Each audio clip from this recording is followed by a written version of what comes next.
Oke, Dokter Tirta ini banyak banget yang request. Banyak banget request. Aduh, ini deg-degan ya kesini. Waduh. Coy. Gede banget. Dan nggak kira di tempat segede ini isinya cuma satu orang ya. Waduh. Kadang satu, kadang bisa rame-rame lah. Oh ya gitu ya. Iya. Tapi bener nih asli plot twist. Kupikir kau tuh pendek. Oh, Di tadi pas kamera. ketemu di depannya. Kaget lah begitu ketemu. Halo Tutu Tita. Anjir gede banget coy. Aslinya ternyata 186 ya. 181. 181. Gede coy asli. Gede. Itu banyak yang bilang gitu loh. Banyak yang bilang pas ketemu di Asik kok lebih gede dibanding. Iya gede dan nggak kelihatan kalau di kamera tuh kayak kurus kecil. Pas di sini. Iya. Oke, saya takut main-main kali ini. Kepok kali. Ini pertanyaan jangan susah-susah ya Pak ya. Iya, Karena aman. secara saldo kita berbeda jauh. Waduh. Saya mengakui dulu itu ya. Ini kali ini gue tuh podcastnya unik. Karena satu, gue jarang undang bintang tamu ke podcast. Gue hampir gak pernah podcastin orang. Oh Jadi ya? gue cuman podcastin orang yang gue bener-bener tertarik. Misalnya kayak Bang Sandi tentang investasi. Gue kayaknya podcast kayak gak nyampe 10 ya gue ya. Gue gak nyampe 10 nge-podcastin orang. Biasa monolog ya? Monolog, karena gue gak pernah, gue jarang tertarik sama orang. Nah tapi khusus ini gue tertarik sebenarnya dari dulu. Cuman baru ada kesempatan dan baru ada waktunya. Jadi thank you banget nih waktunya di sini. Nah mungkin kita sebelum mulai gue tuh pengen ngulik sedikit. Lu kan dulu awalnya dokter kan? Benar sampai sekarang. Nah tapi sejarah lu untuk jadi seorang pedagang, kan waktu gue sempat dengar-dengar ya di beberapa podcast.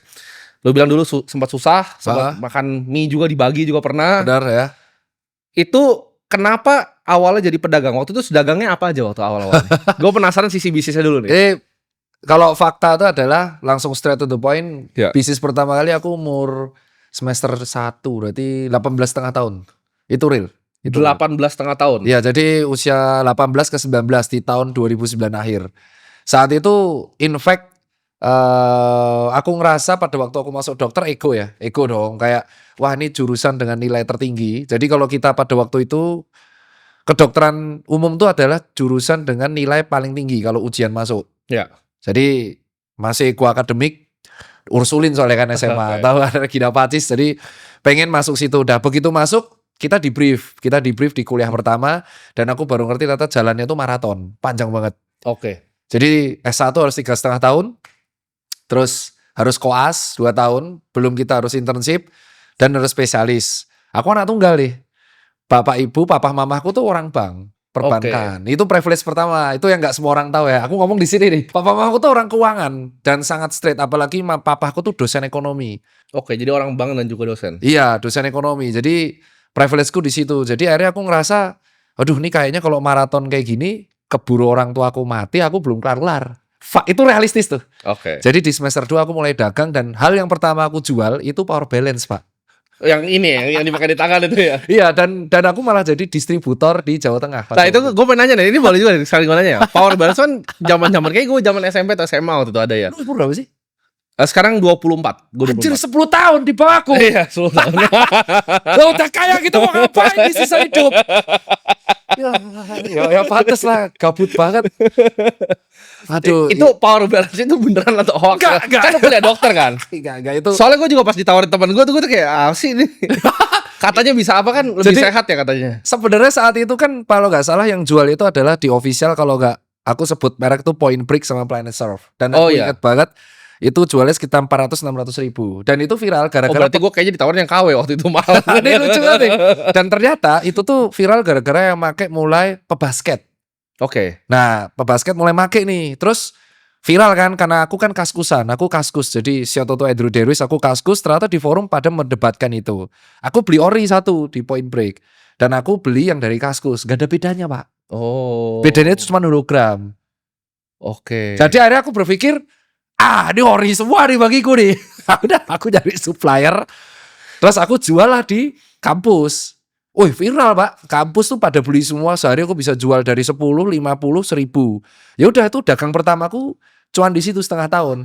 Baru di bulan ke-7 di tahun 2010 tengah udah mulai laba banyak tuh, udah bisa. Jadi aku ditanya kapan kamu dapat cepet Tiao 100 juta pertama, itu adalah di 19 tahun. 19 tahun berarti itu zaman waktu itu kaskus. Lu berarti jualan dari kaskus. Iya, kaskus. Sama dong jual kita kaskus. berarti. Iya, jual kaskus tuh aku pertama, dan itu no fakta, privilege-nya adalah karena aku tidak tidak begitu kesulitan karena basic papaku adalah bank. Jadi aku muterin uang saku jadi Ya. modal gitu terus, jadi cepet. Oke. Nah uang 100 ini jadi jual berikutnya, jual tren. Setelah power balance aku melihat kayaknya trennya mulai redup, aku jual jam monol. Oke. Jam monol tuh yang kecil-kecil. Tahu.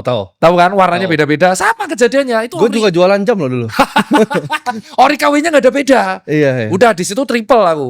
Dari 100 jadi 150-an atau 160. Oke. Nah, habis itu di tahun 2011 aku jualan yang di situ aku kenal Mas Untung Store. Aku jual BlackBerry. Oke. Di 2011 lucu kan? Tapi juga- masih kuliah. Kita sama ya? Gue pernah jualan jam. Ini juga tentu nggak tahu nih, gue nggak pernah cerita. Gue pernah jual BlackBerry, tapi bukan BlackBerry-nya, baterainya gue jual. Oh ya? Karena baterai BlackBerry itu gampang meleduk kan dia. Iya benar. Gue pernah jualan baterainya di Aku tuh Kaskus jual dulu. BlackBerry. Jadi zaman 2011 saat itu aku punya teman, sekarang dia jadi sekolah spesialis namanya Dr. Alvin. Saat itu kan BlackBerry itu belum menjadi sesuatu yang ada distributor utama. Ya. Saat itu baru TAM, ya kan? Nah akhirnya ya kita tuh order sendiri dari Alvin ini. Alvin itu order banyak, dia juga jual suplemen fitness. Aku bertugas menjualkan. Oke. Dari jual 1, 2, 3, 5 sampai 25. Dan yang paling laris tuh Javelin, Gemini sama Bolt. Sampai apa lah aku? Iya. Itu Gemini, laba terus. Gemini yang paling murah kan? Iya, Iya, dan itu gua- laba terus. Seneng dong. Iya.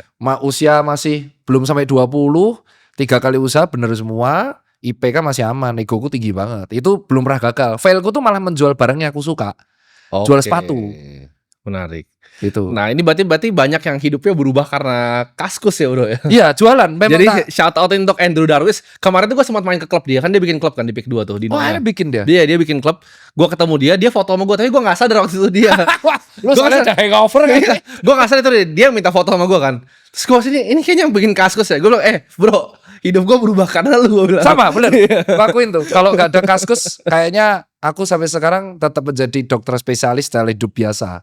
Oh. Kaskus tuh ngubah hidup karena aku belajar ilmu dagang, komunikasi sama sharing di sana. Dulu kan kalau kita dagang maksimal dibatasin sundul 3 kali. Ya, Nggak boleh kita nyepam. Iya. Terus supaya aman harus ngumpulin cendol. Betul. Cendol tuh nggak boleh komen pertama, kedua. iya ketua. Harus komen rapi satu-satu. Dan di situ aku mulai kenal Mas Untung. Mas Untung dulu di Jogja. Sekarang udah gede banget dia. Dia punya toko handphone. Oke. Saat itu ada 3. Aku kecil-kecil lah jual handphone. Jual kecil aja masih kayak gitu. Iya.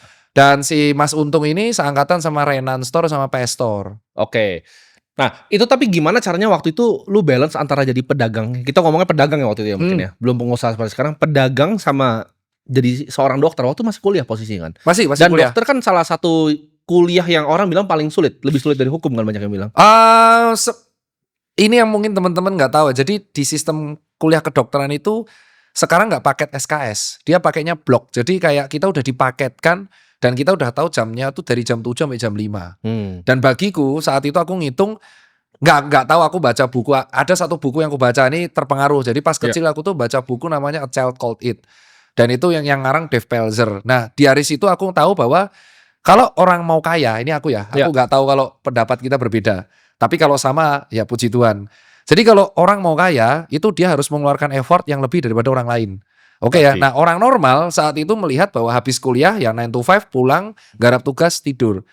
Dan aku merasa saat itu, hidupku kalau mau berubah, ya aku harus mengeluarkan effort yang lebih. Dan effort lebih itu kugunakan buat dagang. Jadi ya 7 jam kuliah, 5 jam itu dagang, 2 jam itu bisa buat belajar, sisanya tidur.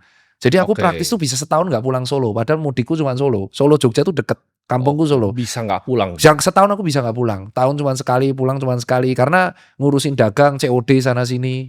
Oke. Nah itu kan waktu itu sempat lu transisi ke usaha cuci sepatu kalau gua nggak salah sampai Ya itu beberapa 2013. cabang, kan? 2013. Nah apa yang bikin pertama kali idenya usaha cuci sepatu itu? Inspirasi dari mana? Inspirasinya. Jadi ini kan tadi aku bilang 3 kali usaha aku laba terus. Ya. Nah yang keempat ini ego. Jadi aku berpikir aku laba terus nih. 3-nya aku nggak suka. Aku suka sepatu. Dan saat itu aku bertugas pengen menjualkan barang yang aku suka, yaitu sepatu. Kebetulan sepatunya brandnya namanya Macbeth. Dan saat itu Macbeth viral banget. Sekarang udah comeback tapi nggak seviral dulu. Dulu ada band-bandan namanya Blink 182 sampai sekarang masih ada. Jadi aku ngeborong Macbeth semua. Ternyata POV ku sebagai penghobi dan POV ku sebagai customer tuh berbeda. Jadi aku cenderung kulak, kalau orang bilang pedagang ya kulak, itu yang menurutku suka, keren. Ternyata ya nggak works, nggak laku. Nah, itu titik rugi pertama. Akhirnya kenal di Kaskus, ada sebuah forum lagi. Nah ini nyelamatin tuh. Kita nyebut forum, ternyata forum itu namanya Sneaker Addict dan itu jual beli. Selain dia ngobrol tentang sneakers, dia jual beli sepatu bekas. Oke. Nah pas jual beli sepatu bekas, aku dapat nih customer pain point-nya. Ternyata kalau jual beli sepatu bekas, sepatunya itu gak dibersihin. Oke. Dan saat itu pembersih masih mahal, terkenal di Jakarta, di Kemang doang yang bersihin sepatu. Ya udah di Jogja aku bersihin dari kos ke kos, COD masih ingat aku COD dan COD-nya itu masih ada di depan 3 Second di Jalan Kaliurang. Nah, awal puncaknya itu ya makanya kalau kita berusaha lebih pasti akan ada alam yang membantu. Gunung Kelut itu meletus di 14 Februari 2014. Ya, jadi aku nyuci di kos itu dari 2011. Ya udah penghasilan biasa 2 kali UMR lah, 2 kali UMR Jogja saat itu berarti 3 ribuan. Cukup lah buat nambah-nambah. Gunung Kelut meletus, abunya tuh ke Jogja. Aku tuh post foto before after di Instagram sama Twitter. Oh, Viral. viral. Fotonya viral, ya udah the rest history. Habis itu aku September buat toko pertama, buat toko kedua, toko ketiga, dan aku setuju sama statementmu yang bilang kalau bisnis belum menjamin tete bengek, jangan ngajuin debt. Ya, sampai sekarang aku belum punya debt. Oke. Itu setuju Menarik. dulu. Itu setuju. Aku suka statementmu itu. Iya. Itu aku nggak punya debt dan aku hanya muterin equity laba dari equity, kuputerin yang karena bapakku dosen ya aku low risk ya. Jadi equity dari toko 1 jadi toko 2, toko 1 2 jadi toko 3 gitu terus sampai sekarang. Oke, itu berarti yang cuci sepatu. Berarti Iya. lu pernah juga punya, kalau gak salah, titip sneakers. Nah, gue pengen nanya, kenapa bikin bisnis yang titip sepatu? Oh, Titip jual sepatu. Karena gini, ini pengalaman gue ya, dan gue lumayan kenal banyak orang yang di industri ini juga, yang besar-besar, dan itu sebenarnya kan banyak yang nggak tahu itu sebenarnya bisnis yang tidak terlalu menguntungkan kan sebenarnya. Karena satu, lu nggak bisa kontrol stoknya, lu nggak bisa kontrol pricingan itu sepatunya orang, lu mesti ada beban autentikasi, lu mesti ada shipping dan segala macem, logistiknya berat. Betul. Dengan margin cuma 10-30%. Ya betul, tepat sekali, gak ada beda ya. Tapi salah satunya jadi gede di Cake Avenue. Iya. Ini menarik nih, tadi riset karena data. Oke. Jadi di Instagram itu aku titip jual itu lewat Instagram. Namanya dulu Cipeng Store. Itu julukan awalku tuh jadi Cipeng Store itu yang membuat awal mula Instagramnya Tirta dari 10.000 menjadi 150.000 tuh Iya. Cipeng Store. Alasannya simple karena aku punya industri cuci sepatu. Aku tuh saat itu kan belum ada AI semasif ini, belum ada sumber data. Aku juga belum tahu cara analis data, belum bisa connect engineer. Aku hanya pakai cara bodon kalau sepatu yang paling sering dititip jual itu adalah sepatu yang paling sering demand-nya paling tinggi. Oke. Relate ya. Jadi aku gak peduli tuh karena cost-nya kan cuma markup 100.000, Yes. sehari paling laku 10 itu cukup bisa buat bayar pulsa atau gaji admin. Tapi kita tahu misalkan di bulan Oktober yang titip jual tertinggi fans autentik saat itu. Berarti aku akan buat konten YouTube fans autentik dan aku Oke. akan ngebuat promo cuci sepatu khusus fans. Oke. Jadi aku mempelajari bahwa titip jual itu kita akan bisa mempredik tren sepatu apa yang lagi dicari sama market saat itu. Oke. Tapi memang gak ada labanya, itu betul. Labanya tuh sangat boncos. Dan aku termasuk angkatan pertama sebelum Lucky Cat, Unbranded dan kawan-kawan. Oke. Dan gara-gara itu bisa nebak. Yang paling sering dititip jual di 2018-17 tuh fans. Oke. Terus 2019 tuh peralihan ke Jordan, Chicago, Off-White semua. Ya. Sampai akhirnya aku udah tutup karena sudah gak ada waktu. Sekarang datanya kan aku sudah punya CTO kan yang bisa mengolah. Ya dari situ kita bisa mempredik, oh ternyata hari ini yang demand tertinggi sepatu lari, maka kita akan membuat movement lari, that's it. Oke, menarik. Jadi itu memang awalnya sepatu berarti karena kecintaan kan. Ya, Tapi kalau sekarang gua tanya, bisnis Dokter Tirta ini ada apa aja, Dok? sekarang? Oke, ya Yang sekarang digeluti itu apa aja, dan apakah personal brandnya ini termasuk dalam bisnisnya. Bisnis juga. Ini pertanyaan menarik nih. SPT ku tuh tinggi tuh, sempel. Aduh, ya ampun, nyetor pajak. bukannya bagus SPT tinggi? Betul, penyetor tertinggi ya kan, penyetor termasuk tinggi, jadi seneng lah. Bisnis utamaku yang nggak semua orang tahu aku adalah aku tuh konsultan beberapa perusahaan. Oke. Itu yang pertama ya. Jadi aku menjual intelektual yang aku punya itu untuk konsultan beberapa perusahaan di bidang fashion dan FMCGs. Oke, jadi kayak Strategis. manajemen consulting lah. Iya, strategis lah. Itu yang pertama dan itu memang ya karena bayarannya hour ya dan itu karena ya itu alasan kenapa pajaknya jadi progresif gede banget. Jadi yang pertama adalah aku konsultan strategis manajemen di beberapa perusahaan dan itu real. Ada berjalan udah 4 tahun. Oke. Yang kedua itu adalah justru Susan Care-nya. Itu bisnis yang harus tetap akan ada karena itu bisnis yang settle lebih dari 12 tahun di aku. Iya.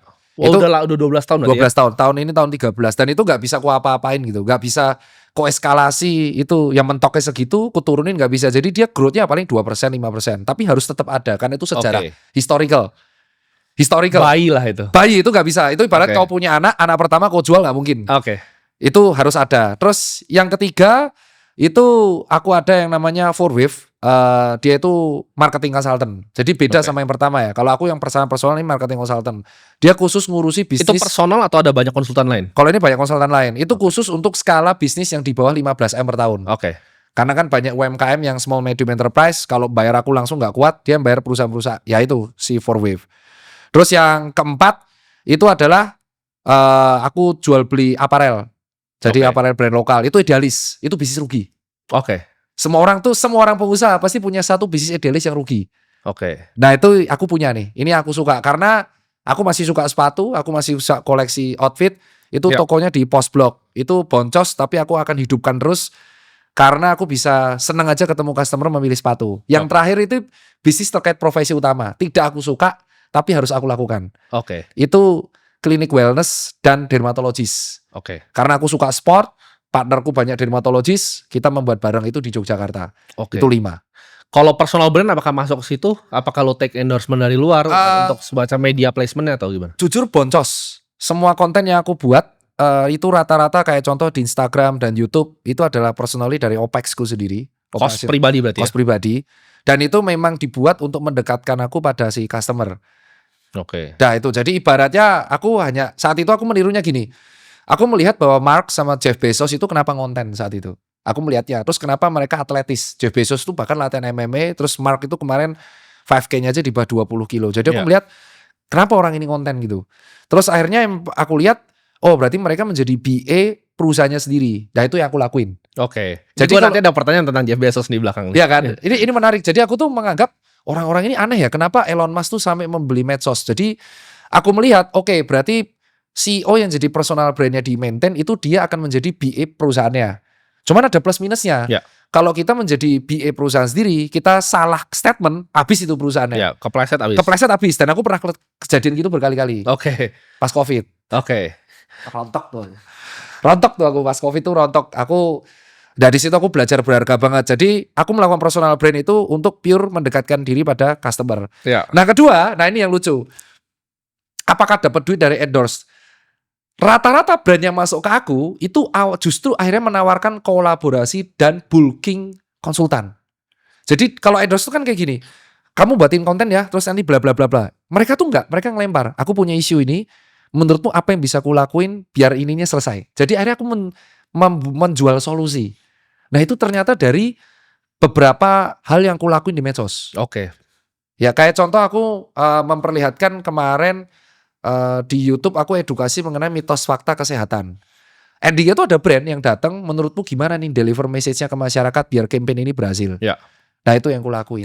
Oke. Jadi kalau dibilang endorse, endingnya adalah dia meningkatkan portofolio untuk konsultan fee-nya. Ya. Ya udah berarti ada duitnya. Menarik. Nah, lo kan sekarang seorang bapak ya. Iya. Nah, apa perspektif yang berubah? Kan tadi Dokter Tita sempat bilang, Dokter Tita yang dulu ketika masih kuliah itu egonya tinggi sekali, pride-nya tinggi sekali. Nah, perspektif apa nih yang berubah ketika lo jadi seorang bapak? Sangat beda jauh sekali sih. Oh kamu belum punya anak ya? Belum. Oh ya 24. Ya benar. Aku melihat diriku yang dulu tuh kayak kamu. Persis. Jadi mirip-mirip. Anak muda, tapi uangnya nggak sebanyak kau ya. Itu disclaimer dulu ya. Disclaimer dulu. Nolnya itu beda 2 ya. Jadi sangat ruwet itu. Jadi bayangkan anak muda saat itu yang saldonya nggak sebanyak kamu. Dan aku belum pernah failer. Aku selalu meneruskan prestasi. Jadi aku tuh tidak bisa dengerin opini orang. Sangat fatal dulu. Aku sangat fatal dulu nggak bisa dengerin opini orang.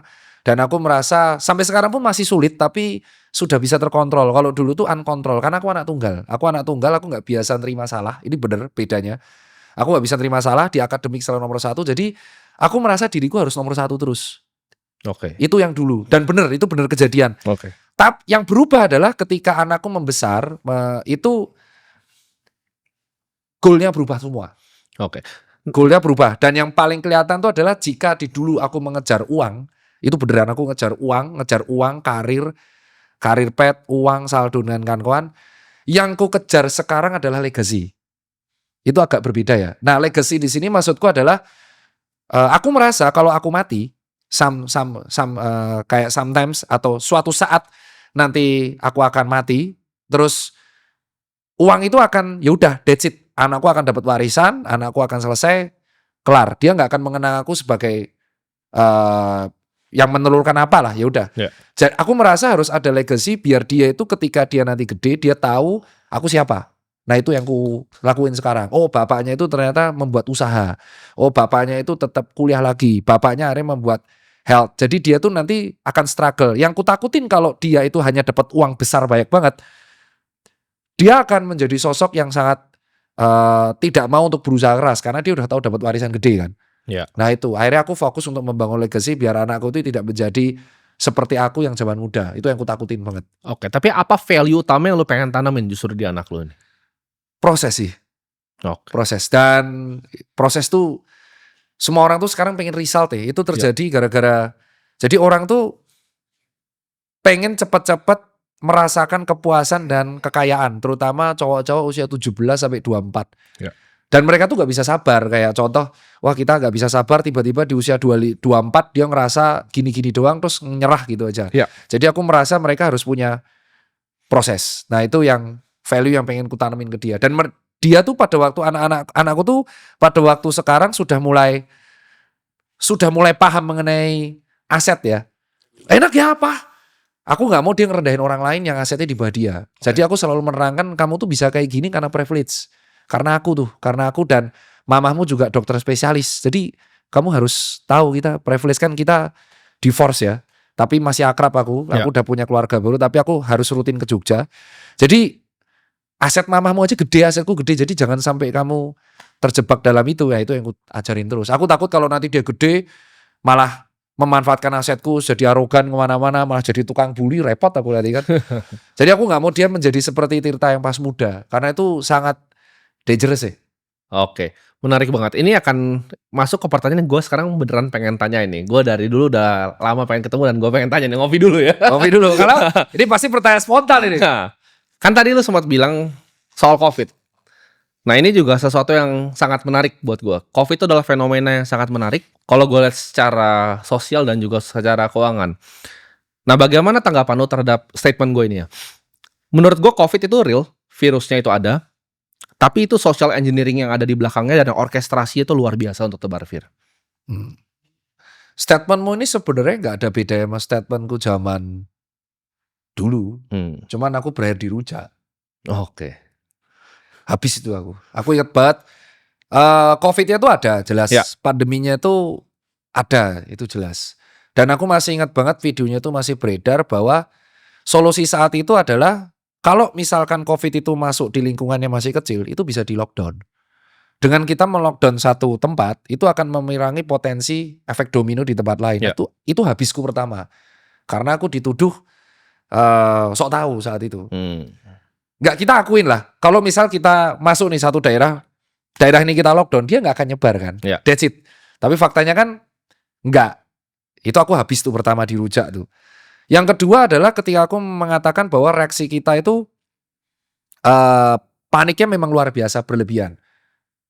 Ya, at the end kita tuh nggak bisa ngapa-ngapain. Ya. Aku udah ngomong itu. Aku mengeluarkan edukasi yang sangat kontroversial saat itu. Aku masih ingat, yaitu edukasinya bahasa Jawa ya. Mangan masker. Aku ingat banget. Aku ngeluarin edukasi itu. Ya kita tuh solusinya mangan masker. Makan masker. Aku tuh diketawain ngeluarin edukasi itu. Karena saat itu dikatakan, ya kamu tuh meremehkan COVID. Aku akhirnya mengcounter ya, kita bisa ngapain? Saat itu vaksin belum keluar. Ya. Terus kita di dalam rumah, nggak ngapa-ngapain. Ya kita akan mati coy kelaparan. Ya. Akhirnya aku mengatakan ya kita hanya bisa menjaga daya tubuh kalau nggak olahraga, ya makan makanannya bergizi. Itu yang pertama dirujak karena lockdown, yang kedua dirujak sejawat. Oke. Dan yang ketiga, aku tuh mengkritik soal APD karena mahal banget. Saat itu aku ingat banget aku membantu menyumbang APD dan itu boncos cuk. Masa satu APD bisa 1,5 juta. Oh iya, dan malah dinaikin harganya padahal orang-orang butuhin 95. Saat itu yang dapat apresiasi. Dah, jadi satuan PCC 2 boncos. Nah, yang terakhir ini di 2021. Ingat kan saat itu ada Delta. Ya. Terus ada new normal. Saat itu aku bilang adalah kita harus mulai terbiasa sama virus ini. Kalau enggak, ya kita enggak akan bisa survive. Itu berakhir aku dirujak lagi. Oke. Jadi aku akhirnya melempar balik ke teman-teman sejawatku. Aku tuh selalu di titik garis tengah. Oke. Garis tengah itu adalah kita tuh kan negara dengan jumlah penduduk yang sangat besar. Dan kita itu kan mobilitasnya tinggi. Jadi kita tidak bisa itu saat itu kalau kita pure social distancing. Jadi akhirnya orkestrasi itu ya virusnya ada, kepanikannya ada, tapi Ya. memang itu akhirnya membuat kerontokan ekonomi yang sangat luar biasa. Tapi muncul orang kaya baru dari situ. Ini kita ngomongin soal kerontokan ekonomi, karena ini yang gue pengen tanyain. Karena COVID itu gue melihat sebagai salah satu agenda untuk meriset dunia ini. Karena dengan COVID, bisnis kecil tuh banyak yang hancur berantakan. Ini kita ngomong di Amerika aja deh, nggak usah di sini ya. Sini juga mungkin mirip ya. Tapi bisnis yang besar, apalagi seperti bisnis-bisnis yang TBK kalau di Amerika, Fortune 500, itu naiknya 3 kali sampai 4 kali lipat sampai sekarang. Apalagi kalau kita ngomong Big Pharma itu, Pfizer dan lain-lain itu teman-teman itu luar biasa ya untungnya. Iya. Tapi apakah itu sebuah orkestrasi? Karena yang pertama gue lihat tuh seperti ini. Awalnya gue pas pertama dengar COVID 2019 itu gue takut juga, ya kan. Iya, Gue takut, gue jual semua saham gue. Gue kan dulu pemain saham di Indonesia, gue jual semua saham. Gue tuker mata uang gue ke Swiss franc waktu itu dan kebetulan naik tinggi sekali. Tapi itu karena gue takut sebenarnya. Karena gue takut ini ada sesuatu yang luar biasa. Karena conditioning medianya tuh luar biasa. Ya benar. Di shot dari helikopter, ada kuburan kebakar. Iya. Pertanyaan kayak gue itu, lu kan sebagai dokter kan, pasti banyak teman-teman dokter. Nah. Itu beneran ada nggak sih tempatnya? Atau itu waktu Jadi- itu karena nggak pernah ketemu lagi loh gue. Sekarang gue coba cari kemarin sebelum podcast ini, gue coba cari di YouTube dan coba di source lain di luar YouTube, di Rumble, di berbagai macam web sampai di dark web itu gue nggak ketemu lagi yang ditayangin di TV, yang shot dari helikopter terus kuburannya kebakar dengan api-api semua itu nggak Oh, pernah. kalau itu aku nggak tahu. Kalau yang itu aku udah nggak tahu. Tapi gue lihat dengan tapi mata kepala gue sendiri di TV itu waktu itu shotnya tuh. Kalau- Makanya orang takut. Kalau kuburan massal yang di Indonesia tuh yang wafat karena COVID itu jelas real. Itu real ya. Real, yang wafat karena COVID itu real. Jadi ini bisa diterangin kan. Itu orang akan bertanya. Ini harus dijawab ya. Jadi orang yang meninggal karena COVID mayoritas itu memang mereka ada comorbid. Itu betul. Jadi ini kan pasti dulu dihujat aku sama beberapa sejawat.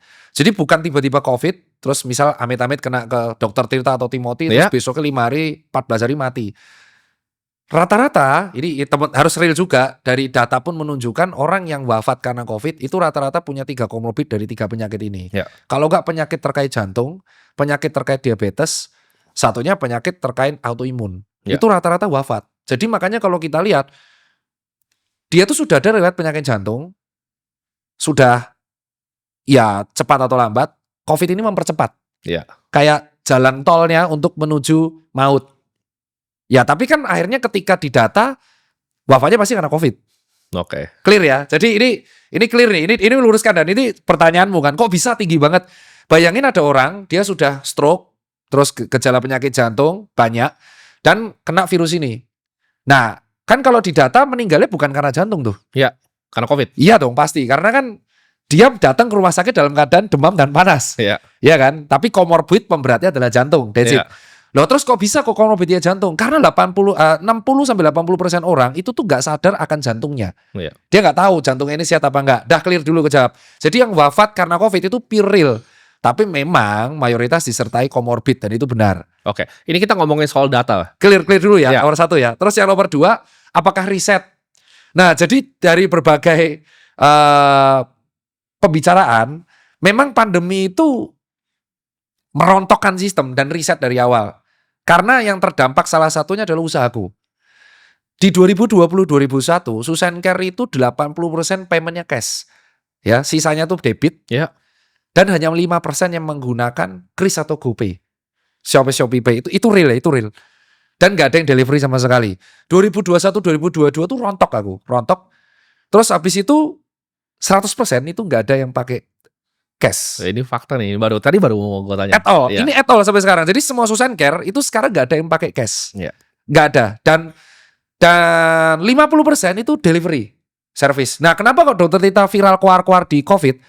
Karena di Maret 2020 itu aku ingat banget Susencare tuh bingung mau buka apa enggak. Dan di April 2020 Susencare Tebet itu buka, besoknya dirazia Satpol PP. Oke. Nah, itu yang membuat akhirnya aku nge-live kayak ini kebijakannya mau gimana nih saat ini, mau lockdown atau mau enggak, jangan tengah-tengah nih, karena pegawaiku harus dikasih makan dan aku nggak pernah ngekat saat itu, jadi clear aja, loss terus. Cuman setelah riset itu bisnisnya tuh jadi beda, model bisnisnya beda semua, Oke. dan itu bener riset. Jadi di satu sisi memang si COVID ini merontokkan, tapi dia memang meriset sistem dan membuat bisnis model kanvas yang kita pelajari di S1 kan aku kuliah dan S2 itu sangat berbeda. Ya. Itu real. Nah ini gue pengen tanya lah. Gue bukan dokter, ini disclaimer juga, gue bukan dokter, gue nggak punya ilmu sama sekali tentang kesehatan ya. Gue ilmunya keuangan ya, bukan kesehatan. Tapi ini sesuatu yang gue ngobrolin sama berbagai macam dokter, bukan cuma dari Indonesia. Jadi di komunitas keuangan kan banyak yang dokter-dokter senior dari luar negeri juga. Gue pernah bahas tentang tes data PCR ini. Kenapa ini adalah naratif social engineering? PCR itu kan tes yang hypersensitif sebenarnya. Iya. Nah, ini gue pernah ngobrol sama salah satu dokter. Dia bilang kayak gini ke gue. Itu kalau lu flu 2 minggu lalu, sekarang udah sembuh, virusnya udah mati nih hidung lu. Tapi lu tesnya dengan PCR, itu bisa kena positif virus yang udah mati. Jadi PCR itu kalau digunakan untuk seperti widespread massal gini, itu pasti yang plus tuh banyak sekali. Dan datanya itu pasti ngawur satu dunia itu tentang jumlah COVID-nya. Jadi ketika ada yang mati, bahkan virus COVID udah mati, dia kena PCR dia COVID, padahal emang udah mau mati aja orangnya. Di data orangnya mati sama COVID. Ya, makanya disebutnya itu adalah hypersensitive but not specific. Iya, jadi ini kan semacam social engineering massal, bukan ini beda pendapatnya. Kalau penyakit yang luar biasa berbahaya sebenarnya kan. sebenarnya kalau dibilang dangerous, menurutku tetap dangerous ya. Karena segala sesuatu yang merontokkan apalagi sistem pergerakan ekonomi dunia itu tetap menurutku danger. Itu dijadikan alasan atau enggak? Karena kan di 2025 ini direktur CIA zaman Joe Biden baru keluarin statement kan. COVID ini kemungkinan besar tuh di lab. Yang dulu diketawain sama orang. Dulu dibilang ini kan memang penyakit yang ada. Aku termasuk Baru dikeluarin nih 2025 nih. Aku termasuk yang setuju ya soal itu ya. Dan itu membuat aku dihujat. Makanya kan Bioweapon kan sebenarnya. aku nggak bisa bilang itu. Itu kamu ya. Ya. Karena gini nih, ini situasi ini mungkin penontonmu akan suka. Jadi kan kemarin teman-temanku pada bilang akhirnya keluar bahwa ini bukan dari kelelawar tapi dari lab gara-gara statement beliau kan. Iya. Itu statementnya aku Direktur baca. CIA ya. Baru tapi statement Ya baru. 2021 kan Nggak begitu. 2021 kan aku statement. ngomongnya masa sih itu Gutu Picru gara-gara kelelawar. Kan dihujat. Saat itu aku dihujat. Aku malah dituduh, wah Dokter Tirta gara-gara ngobrol sama teman-teman yang pro konspirasi malah percaya. Enggak, kita kan tetap berusaha kritis. Ya kan? Tapi sekarang kenapa nggak mau ngomong karena capek? Ya. Karena aku saat itu dihujat kanan kiri gitu loh. Oke. Menjadi tengah tuh nggak enak tim. Ya. Aku nggak tahu kamu rasanya gimana. Tapi saat itu aku tuh tengah tuh jadi kayak aku percaya virusnya ada, tapi aku berusaha kritis gitu loh. Kayak Too Good To Be True, masa sih dari kelelawar tiba-tiba semasif ini gitu loh. Udah saat itu aku percaya itu. Dan saat itu saranku adalah kita kan we can do nothing. Kita tuh gak bisa ngapa-ngapain. Selain kita cuma pakai masker, cuci tangan, that's it. Dan itu kan cara mencegah untuk penularan virus pada umumnya. Yang berujung dihujat lagi. Endingnya aku edukasi mangan-mangan masker, berujung dihujat lagi. Nah terus kamu tanya nih, terus gimana pendapatmu social engineering? Aku gak tahu tuh social engineering apa enggak, tapi yang jelas semua solusi yang kemarin terjadi itu adalah terlalu cepat. Oke. Dan menurutku malah akan plot twist kalau endingnya itu adalah justru vaksin Sinovac yang menurutku resikonya paling kecil. Oke. Nah ini kan soal vaksin ini kan juga banyak perdebatan lah. Tapi gue nggak mau masuk ke perdebatan vaksin. Tapi maksud gini, lo adalah dokter yang punya keilmuan di bidangnya waktu ngomong COVID, tapi dihujatkan secara sistematis. Iya. Tapi ini bukan cuma lo yang ngalamin dok. Ini semua dokter-dokter senior di dunia yang ngalamin. Virologis terhebat di dunia, Nobel Prize winner itu banyak yang kena hujat ketika mereka coba speak up mengenai ini. Jadi ini konsensusnya terjadi secara global sebenarnya. Oh ya? Jadi orang dipaksa untuk jadi tidak kritis kan terhadap hal ini. Seolah ada kuasa yang pengen dunia ini mengamini ini sebagai apa yang mereka mau kan. Iya, betul. Dan sebenarnya kalau lu sadar kenapa kok tren olahraga itu akhirnya naik sekarang? Ya karena itu satu-satunya cara untuk bertahan melawan virus, that's it. Kalau daya tahan tubuh lu aman, ya lu akan aman. Tapi kan faktanya saat itu kan orang yang berusaha untuk gimana ya? Ini jelasinnya gini, ini buat teman-teman dokter ya, biar tahu karena yang nonton dirimu kan nggak hanya penikmat keuangan ya. Aku akan jelaskan POV-nya biar general, netral. Ini agak sulit nih, harus mikir omongannya. Jadi gini, kalau kita tuh memberikan statement bahwa COVID itu mengerikan, itu kan niatnya kan. COVID itu mengerikan, akan membunuh banyak orang. Dan ini naik lagi, tahun ini naik lagi. Dan itu sebenarnya bisa diprediksi gak apa-apa. Iya, udah naik lagi. Naik lagi. Makanya gue mau penting banget di podcast naik ini. lagi. Jadi ada dua pilihan cara dokter untuk mengedukasi. Oke. Cara pertama adalah kamu akan memberitahukan bahwa oke, COVID itu mengerikan. Oke, hati-hati. Oke. Nah, sekarang aku mengcounter. Oke, memang mengerikan. Caranya gimana? Cara ngelawannya. Ayo kasih tahu cara ngelawannya. Terus mereka kan akan mengcounter, ya kamu harus ini. Ya masa kita di rumah nggak ngapa-ngapain 2 tahun men. Tapi gini, itu kan itu saat itu iya. kan. Nah akhirnya kan aku menjawab dengan cara netral, yaitu ya udah kita jaga daya tubuhnya aja, berujung dihujat. Oke, sampai sekarang aku akan menjawab dengan pilihan yang sama. COVID-nya tuh ada, memang ada, dan itu akan terus naik turun kayak kurva coy, kayak yang kenapa kok naik? Ya karena ada mudik, karena mobilitas, karena ini kemarau, karena musim lagi jelek, dan virus itu kalau humidity-nya tinggi, perkembangan akan tinggi, dan dia akan bermutasi terus. Jadi COVID itu gak akan pernah hilang. Dan pasti akan satu sesi naik, dan satu sesi pasti turun. Ya itu sama kayak TBC. TBC itu dari dulu sampai sekarang ada terus. Iya. Cuman gara-gara kemarin ada Bill Gates mau di sini, heboh semua. Oke. Iya kan? Kan kesel kan? Aku tuh kayak kenapa harus dihebohin dari dulu juga ada, TBC itu nggak hilang, DBD juga nggak hilang, sama kayak COVID itu nggak hilang. Kenapa naiknya sekarang? Ya karena mobilitas orang tuh lagi meningkat sekarang. Semakin peningkatan mobilitas ya COVID-nya akan ada. Terus solusinya gimana? Ya masa kamu mau social distancing lagi? Nggak mungkin dong. Ya terus apakah kita harus takut? Yang aku bingung tuh yang ditakutin tuh adalah kenapa gitu loh. Ya kan kita udah hampir 5 tahun setelah COVID itu ya. Yeah. Cara satu-satunya cuma menjaga daya tubuh, that's it. Jadi ya saat itu aku speak up tuh dihujat, beneran dihujat. Itu yang membuat akhirnya aku ngerasa kayak, oh ternyata aku nggak sekuat itu mentalnya, aku nggak sekuat ente ya, yang bisa baca. Gue keluarin statement yang sama waktu itu, dihujat juga. Aku tuh ingat statement aku cuma ngeluarin komen ini loh, mangan masker, intinya makan ya. Dokter kok menyepelekan, jancuk, aku tuh gak ada menyepelekan sama sekali loh. Aku cuman bilang kita tuh gak bisa ngapa-ngapain. Ya kan, udah dituduh kanan kita yang vaksin. Apakah kita harus ambil vaksin? Itu kan pilihan masing-masing. Tapi kan diwajibin ya. Ya kan bukan salah saya yang mewajibkan. Bukan saya, bukan dokter Tirta yang mewajibkan. Kalau gue waktu itu orangnya kritis. Jadi ketika ada vaksin massal, gue kan tahu ada beberapa perusahaan doang yang bikin jarumnya itu. Dan ya gue belilah saham perusahaan-perusahaan dan untung luar biasa.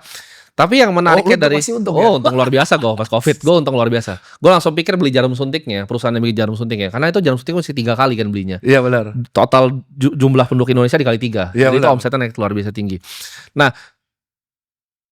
polio banyak, hepatitis itu banyak kan sebenarnya penyakit seperti itu. Itu tuh nggak pernah dikasih sesuatu yang gratis dok. Itu orang bayar kan? Bayar. Untuk anak kecil aja vaksin polio itu bayar. Iya. Oke. Kenapa vaksin itu gratis terus 3 kali? Itu yang gue mikir. Logistiknya dari mana? Gue secara pengusaha ya. Ini uangnya dari mana? Uang siapa? Ya, dan kenapa gratis? Itu nggak pernah masuk di gua. Lu polio dibiarin mati kok. Mereka nggak pernah peduli sama lu. Jadi para elit ini menurut gue nggak pernah peduli sama kalian. Nah, tapi kenapa yang ini dia peduli banget untuk masukin itu? Jadi dan gue ada beberapa lah teman-teman yang gue sebutnya orang kaya lah, orang kaya. Treatment di saat COVID dan orang biasa aja ini berbeda sekali dok. Contohnya, private jet travel itu naik paling tinggi pas COVID. Perusahaan kayak Vistajet segala macam tuh ya, wah. itu fact. Itu luar biasa dok. Kan gue punya teman-teman yang selalu naik private jet kan. Fact. Itu fact. Dan kayak fakta. sebenarnya orang kaya itu nggak terlalu terdampak dok. Kayak mereka bisa ketemu keluarganya, naik jet ke luar negeri, landing di Singapura. Jadi nggak pernah ada lockdown untuk orang kaya sebenarnya. Lah ya betul itu, makanya kan. Nah, apakah ini jadi pengkondisian nih untuk orang miskin nih? Makanya itu. Buat nurut, karena gini, menurut gue itu banyak yang lucu dok. Contoh, lift kebalik-balik. Ini gue tuh nanya bahkan dokter-dokter ya. Gue nggak mau sebut nama, nggak enak. Banyak yang anggap ini konyol. Dokter Indonesia dan dokter luar negeri. Apa sih lift itu begini ke belakang pantat-pantatan? Saya gak ikut Terus itu. misalnya ada yang di depan itu makan dikasih apa namanya? Ini kayak penjara itu dikasih plastik. Dikasih plastik. Nah, itu menurut gua mereka yang bikin ini bukan mikir ini untuk kesehatan sih, buat lucu menurut gua. Karena ketika lu udah punya semua uang di dunia, yang lu pengen kontrol kan, lu pengen lihat oh ini nurut nggak? Compliance test menurut gua COVID itu. Siapa yang nurut, siapa yang enggak. Jadi lu pantat-pantatan ya. Di lift itu lucu banget loh dok semua. Mereka benar-benar kayak ikutin loh. Kan gue tiap kali ke mall gue ini orang-orang tolol ya begitu. Terus ketika gue berdiri di tengah ada yang kadang toel gue kan bilang kayak ini ikutin mas, nggak mau saya. Kamu suruh bikin saya ikutin. Dan gue di luar kamera dok, gue nggak pernah pakai masker. Jadi di luar kamera ada yang bilang, oh Timothy dulu pernah ada di pakai masker di kamera. Itu karena teman-teman gue tuh suruh gue pakai, itu pun turun-turun kan. Karena di kamera waktu itu sangat nggak lazim dok kalau di kamera. Habis aku. Habis pasti. Bahkan 3 Siapapun kali. lah, siapapun pasti habis tuh. Iya. Tapi gue sebenarnya ketika gue jalan-jalan ke Bali, ini personal gue nggak pernah pakai masker. Kita masih bikin party di villa, masih aman. Tapi itu kan statement yang memang dikeluarin oleh beberapa banyak orang sebenarnya, bahwa yang dirugikan dari COVID itu sebenarnya adalah orang kaum menengah ke bawah. Menengah dan ke bawah. Iya. Dan itu yang kita speak up kan sebagai dokter. Gitu loh. Jadi dokter dulu tuh kebagi dua. Kita bicara belak-belakan ya. Jadi dokter saat itu kebagi dua. Aku ingat banget. Dan itu menghancurkan dokter kebagi dua, dan itu menghancurkan lumayan image personal branding yang ngebuat akhirnya aku kayaknya nggak bisa kalau kita tuh terlalu speak up, terlalu brutal gitu. Ya. Ini beneran. Itu alasan kenapa kok Tirta berubah. Kan di podcast. Karena kan kamu ngomong duluan. Jadi aku akan ngomong duluan. Alasan berubah paling fatal ya, aku merasa bahwa kalau kita speak up menjadi diri kita di medsos tuh kadang orang lain tidak bisa menerima diri kita. Oke. Secara real. Dan saat itu dokter kebagi dua. Ada dokter yang memang sangat saklek. Kita lihat sampai sekarang pun ketika COVID naik, ya postingannya akan kayak gitu terus. Ya kan, postingannya akan kayak gitu terus. Tapi ada dokter yang juga berpikir, ya kalau mereka kaum menengah ke bawah ini nggak disuruh kerja, mereka tuh cuma punya dua pilihan, mati karena COVID atau mati karena kelaparan. Udah, that's it. Itu Iya. Aku kan ngomong itu ke mereka. Aku tuh masih ingat banget, aku ngomong sama seniorku, kalau edukasi kita kayak gini terus, mereka cuma mati karena dua hal. Kalau nggak mati karena kelaparan, mati karena COVID. Udah. Ya mereka mesti akan milih yang mati karena COVID dong. Iya. Karena setidaknya kan untung-untungan. Alah, paling nanti ketularan. Kalau ketularan juga belum tentu mati. Tapi kalau mati kelaparan, nggak makan itu pasti. Maka mereka memilih yang kedua kan. Ya udah, kita beresiko, kita cari uang 9 to 5, terserah. Yang penting kita adaptasi, new normal. Endingnya kan kita akan ketularan juga. Bener ya? Ya. Tapi kalau kita edukasi yang kedua tuh masih dihujat, Tim. Nah itu kan endingnya aku tuh di cancel. Ini ya, aku masih ingat banget. Dan itu aku memaafkan tapi nggak akan pernah melupakan.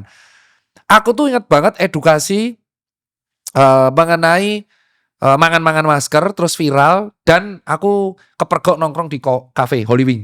Oh. Ya kan? Ya. Amin Facebookmu kamu kan. Iya. Aku dihujat itu. Aku dihujat habis di situ. Oke. 1 tahun kemudian semua orang ngikutin nyet. Yang hujat kan? Ya. Dan itu aku 2 kali tuh dihujat. Pertama kali aku setelah kayak gitu, aku edukasi, dan aku tuh edukasinya tidak saklek loh. Iya, Aku edukasi bilang, aku dihujat gara-gara rangkulan sama temenku di Holy Wing, aku ingat banget. Terus kedua aku dihujat gara-gara edukasi mangan-mangan masker. 1 tahun kemudian orang lakuin semua. Ya. Dan itu gara-gara dihujat itu ada 2 brand besar itu nge-cancel jobku. Oke. Sepihak. Jadi benar-benar udah DP-nya diambil Mas, kita nggak perlu. Oh. Wow, itu masih inget banget aku. Aku masih inget 20. Jadi ini sistematis kan sebenarnya. Ya, Apakah itu cancel netizen beneran atau sistematis? Aku keselnya saat itu cuma satu adalah at the end 1 tahun kemudian orang melakukan apa yang aku lakukan. Nah, dari pengalaman lu waktu itu, Dok, itu menurut lu sistematis Oh ya, kalau serangannya itu sistematis. Itu kan alasan atau aku marah. netizen? Kalau menurut gua bukan cuma netizen biasa begini. Enggak, kalau kan. itu tuh sistematis kan? enggak, aku masih ingat banget itu Holy Wing sama aku update. Ya. Dan saat itu aku bisa jujur ya, bisa tanya sama Ivan. Iya. Ivan itu manggil aku untuk diskus rapat. Ini enaknya mau diapain? Apakah kita tuh mau kolaps aparel? Terus kita akan menjual aparel ini. Terus nanti kita membagikan nasi bungkusnya Holy Wing. Iya. Saat itu Holy Wing ngeluarin nasi. Yuk kita. Terus habis meeting, minum, rangkulan, ambiar coy. Ambiar itu 2 hari 2 malam. Habis aku. Dan yang hujat aku, kau tahu siapa? Siapa? Dokter. Oke. Padahal waktu itu sama Ivan tuh pengen bagi-bagi makan. Karena gue inget Ivan zaman itu dia pengen bagi-bagi Lah ya itu nakes sama kan? aku, sama baju. Yang buat baju nakes kan? Lah ya itu. Jadi buat teman-teman yang nggak tahu, Holy Wings tuh supply banyak sekali makanan ke Lah ya itu. semua rumah sakit. Dan saat itu aku habis. Tanya Oh. Ivan habis. Itu berdua habis, dan aku sama Holy Wing tuh posisi bingung. Aku nyalahin adminnya. Adminnya minta maaf, aku masih ingat adminnya minta, "Dok, kami nggak ngira impact-nya segede ini." Aku ingat captionnya, "Dokter Tirta aja Holy Wing kamu kapan?" gitu. Nah, itu captionnya kan. Akhirnya saling menyalahkan. Cuman aku keselnya tuh at the end semua orang melakukan, dan itu lebih parah. Dan pas aku keluar Jakarta itu kayak nggak ada COVID. Itu Nah, yang iya, buat iya. aku tambah dongkol. Jadi Habis itu kan aku dongkol kan. Oke lah, setengah aku skip, aku ngaku salah. Terus aku di relawan tuh dicopot. Gara-gara kejadian itu aku gak jadi relawan lagi. Wah, Iya. chaos banget lah habis itu. Walaupun sehubunganku sama Ivan tetap membaik ya. Dan itu aparel masih ada, masih dead stock. Jadi kalau Iya. mau beli gak apa-apa. Dan saat itu kita bingung gitu. Dan setengah tahun kemudian kita tuh traveling ke luar Jakarta tuh kayak gak ada apa-apa. Nah ini menarik nih, karena gue juga pertama kali mata gue kebuka ketika waktu COVID kan, Ya gua sama teman-teman gua sih nggak mau di sini ya karena lockdown kan kita kabur ke Bali akhirnya. Nggak ada Jadi apa-apa. nah di Bali itu unik sekali teman-teman. Mereka itu jadi benci karena mereka juga disuruh lockdown sama kan. Tapi orang Bali itu punya pikiran yang berbeda sama orang-orang Jakarta. Jadi pas gua ngomong sama supir gua, "Beli kok nggak pakai masker?" Ah, persetan lah masa ini kayak Ya begini. karena sama. Karena mereka ngerasa makannya mereka mau dimatiin sama ini nih. Terus mereka ngerasa oh gua nggak peduli. Ya Bagus karena, mati aja karena gua nggak bisa makan. Mereka ya ngomongnya sama. bener kan daripada Bagus mati aja gua kata gitu. ya daripada nggak bisa mati kelaparan, nah mending kena COVID. Jadi yang ke brainwash itu cuma orang Jakarta sebenarnya. Orang di Bali itu nggak ada yang kena propagandanya itu. Mereka buka semua kok masker. Ya itu yang aku kesel tuh. Kenapa ya terus aku dicap pada waktu itu ada satu statement di Twitter tuh aku ingat banget, itu ngeselin banget. Aku masih ingat ada sejawatku bilang, gelarnya aja dokter, tapi attitude-nya ternyata aslinya tidak menghargai orang-orang yang mati karena COVID. Wah itu kesel banget aku sama statement itu. Aku ingat itu Framingnya jelek itu. framingnya jelek. Dan itu tweetnya viral dan itu yang ngeluarin dokter di Iya. Twitter. Aku masih ingat namanya, Dokter R. Akunnya hilang karena kemarin kena kasus. Kena karma kau kan. Nah jadi pada waktu itu hanya karena aku saat itu ke edukasi, aku waktu itu meeting sama Ivan terus Iya. ke framing, yang mana aku udah ke framing itu aku dihabisin sampai aku di framing bahwa aku tidak menghargai yang mati karena COVID. Oh, disangkutin. Sangkutin gara-gara ini orang-orang kayak kamu nih dokter, tapi gara kamu malah mengajari orang nongkrong, kamu tidak menghargai yang mati karena COVID. Wah buset, itu framingnya aku bingung tuh balasnya gimana. Sistematis kan framing itu. Ya framingnya bayangin kamu tuh duduk ya nongkrong bertiga minum, terus ada Ivan sama timnya seneng-seneng, terus tiba-tiba pagi-pagi kamu di framing orang kayak kamu itu dokter nongkrong, itu kamu tidak menghargai orang yang mati karena COVID. Buset, aku tuh gak ada menghujat orang yang wafat karena COVID, aku berbela sungkawa karena COVID. Tapi kan masa kita at the end tuh kita harus menghadapi virus itu. Ya. Terus 2021 kesel kan 2021 aku masih ingat. Orang melakukan apa yang ngelakuin. Persis Coy. Persis 4 kali lebih parah. Dan at the end adalah ada yang mention, loh kok semua jadi Tirta Holiwing semua. Nah kan, terus akhirnya di 2025 orang melakukan apa yang kulakuin, olahraga. Nih asal buat kalian tahu kenapa aku olahraga. Ini adalah counter opini dari 2020. Aku masih konsisten mengedukasi dan kalau kata Pak D, Ya, walk the talk. the talk, not only talk the talk. Itu bener, karena dari 2020 solusiku adalah makan, olahraga, masker. Dan aku lakuin sampai 2025. Jadi bener, kalau disebut sistematis, aku sempat dongkol saat itu. Karena 2 hari 2 malam remuk, terus financeku tuh hancur. Tuh hancur. Jadi selama 2021 sampai 2022 itu aku super bleeding. Jadi ini yang gua rasa teman-teman nggak tahu, dan ini nggak cuma terjadi sama dokter Tirta. Mungkin dokter Tirta yang terjadi di Indonesia, tapi di luar negeri banyak dokter yang punya bisnis lain. Jadi ketika dia keluarin opini tentang COVID, virologis tuh ada yang terkenal. Iya. Virologis top, bisnis lainnya dihancurin dari belakang.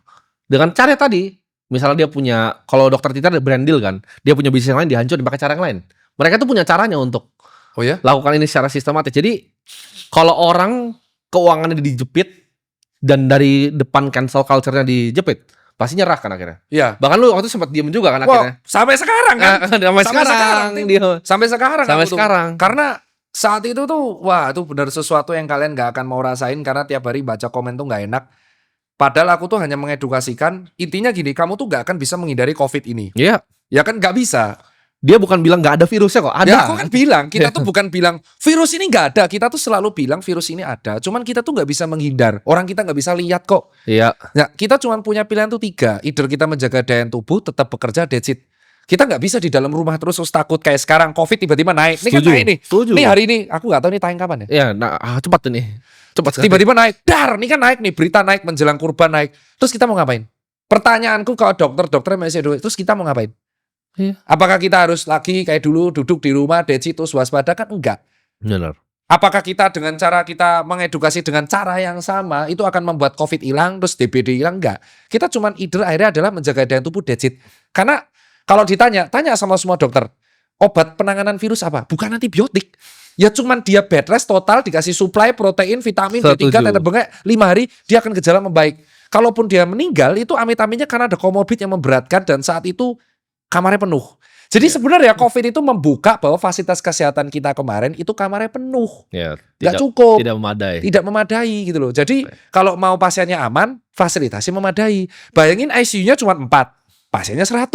Ya udah pasti 4 hidup, sisanya wafat loh. Nah ini pertanyaan terakhir dok, mungkin buat yang COVID ini mungkin pertanyaan terakhir. Waktu karantina dok, gue juga punya banyak teman yang suka keluar masuk sini. Ya, ini seru nih karantina nih. Karantina ini kalau orang yang menengah tadi, kita ngomong menengah ke atas sampai ke bawah deh, bahkan bukan menengah ke atas sampai ke bawah. Ini mereka disuruh di tempat khusus. Tapi kalau yang di atas banget, ini hotel bintang 5, terus keluar dari belakang. Kalau yang intinya ya, Kenapa bisa begitu kalau emang real? kalau itu aku nggak bisa jawab. Oke. Telak kalau itu. Karena aku nggak tahu ya. Tapi aku bisa jawab, memang COVID ini nggak berpengaruh apapun di orang yang sangat kaya. Kita ngomong di Singapura deh, bukan di Jakarta deh. Di Singapura bisa begitu. Kita ambil kesimpulan pokoknya satu, bahwa COVID ini nggak berpengaruh ke orang yang sangat kaya. Itu kesimpulannya aku percaya sampai sekarang. Karena aku melihat justru karena COVID ini orang kaya tambah kaya. Oke. Aku melihatnya itu. Dan aku membaca artikel itu. Jadi kayak Oke. COVID itu justru membuat orang yang kaya itu jadi tambah kaya. Oke. Ekstrim kayanya. Gak masuk akal. Iya. Bener-bener kaya itu jadi gak masuk akal. Iya. Itu yang pertama tuh. Jadi aku merasa yang terdampak karena COVID ini adalah orang menengah ke bawah. Dan itu real. Orang-orang yang sangat kaya ini itu Iya. benar-benar gak terdampak sama sekali dan bahkan tambah kaya. Contoh paling simpel. Penjualan e-commerce tertinggi itu pas COVID. Oh ya, Amazon. Naik semua pas Iya. COVID. Ini setuju ya, setuju. Amazon tuh Penjualan tertinggi paling pas- gacor itu. Mas gacor tuh kan, terjualan tertinggi pas COVID itu semua adalah bisnis digital. Valuasinya nggak masuk akal. Iya. Terus penjualan nggak masuk akal, free shipping, promo nggak masuk akal, itu semua terjadi di COVID. Ya tuh orang kaya baru. Sementara orang menengah ke bawah yang bisnisnya biasa-biasa aja itu yang kedampak. Ya. Makanya bleedingnya tuh nggak selesai-selesai. Sampai sekarang kan. Sampai sekarang nggak selesai. Efeknya sampai sekarang. Sampai sekarang nggak selesai. Tapi kalau orang-orang yang super kaya, dia nggak akan kedampak. Bener Ya. katamu yang kemana-mana super jet. Terus habis itu karantinanya di hotel bintang 5, dikasih makanan Iya. bintang 5. Kan ada tuh, kalau nggak salah, hotel bintang 5 yang nyediain karantina wilayah. Ada. Kalau dia COVID, karantina di hotel Ada, bintang 5. ada. Nah, yang nggak punya uang, biye. Iya, Ya itu kan yang kita teriakkan dari kemarin. Oke. Tapi mungkin orang-orang baru berani ngomong sekarang. Dari kan COVID naik lagi. Iya. Terus ditambah kemarin yang paling aku krusial tuh, kenapa Mas Tirta agak speak up mengenai uji coba vaksin TBC? Iya. Ya itu sesuatu yang nggak penting. Nggak coy. penting. Nggak penting. Kenapa? Karena kenapa harus speak up? Ya yang ngedilin itu bukan dokternya. Ya kok tanya sama yang ngedilin, tanya sama pemerintahnya gitu. Jangan tanya sama kita. Terus ini COVID naik lagi, terus kita harus ngapain? Ya nggak ngapa-ngapain. Ngaso aja kan. Udah biasa aja, udah biasa aja. Kau nggak usah ngapa-ngapain kayak. Emang TBC ini ada dari dulu ada, sudah ada vaksinnya BCG. Kamu udah menghadapi itu. Kenapa harus panik? Ya kamu panik karena kamu baca berita, that's it. Iya. Aslinya tuh nggak ada. Menarik. Biasa-biasa aja gitu loh. Nah. Hidup normal, 9 to 5, cari kerja, cari uang, that's it. Kita tuh sudah susah sekarang dengan persaingan dan layoff di mana-mana. Jadi kayaknya ditambah dengan isu COVID yang naik lagi ini kayaknya bisa membuat orang panik. Oke. Ini gue ada menarik sesuatu yang gue baru kayaknya 3-4 bulan ini pelajari dong. Jadi gue baru, karena mungkin pengaruh dari teman-teman juga. Teman-teman gue tuh banyak yang semua sehat-sehat. Sebenarnya gue tuh paling gak sehat lah. Di antara pergaulan gue ini gue paling gak sehat. Teman-teman gue tuh semua suka lari, suka gym, suka hit. Oh ya? Olahraga gue cuma basket, itu pun waktu SMA. Dan sekarang udah gak pernah olahraga lagi. Ya paling gym seminggu sekali lah gitu. Itu pun mager-mageran. Jadi longevity itu apakah kita sekarang itu di tahap yang teknologinya itu udah bisa untuk anti aging atau belum? Wah ini menarik nih.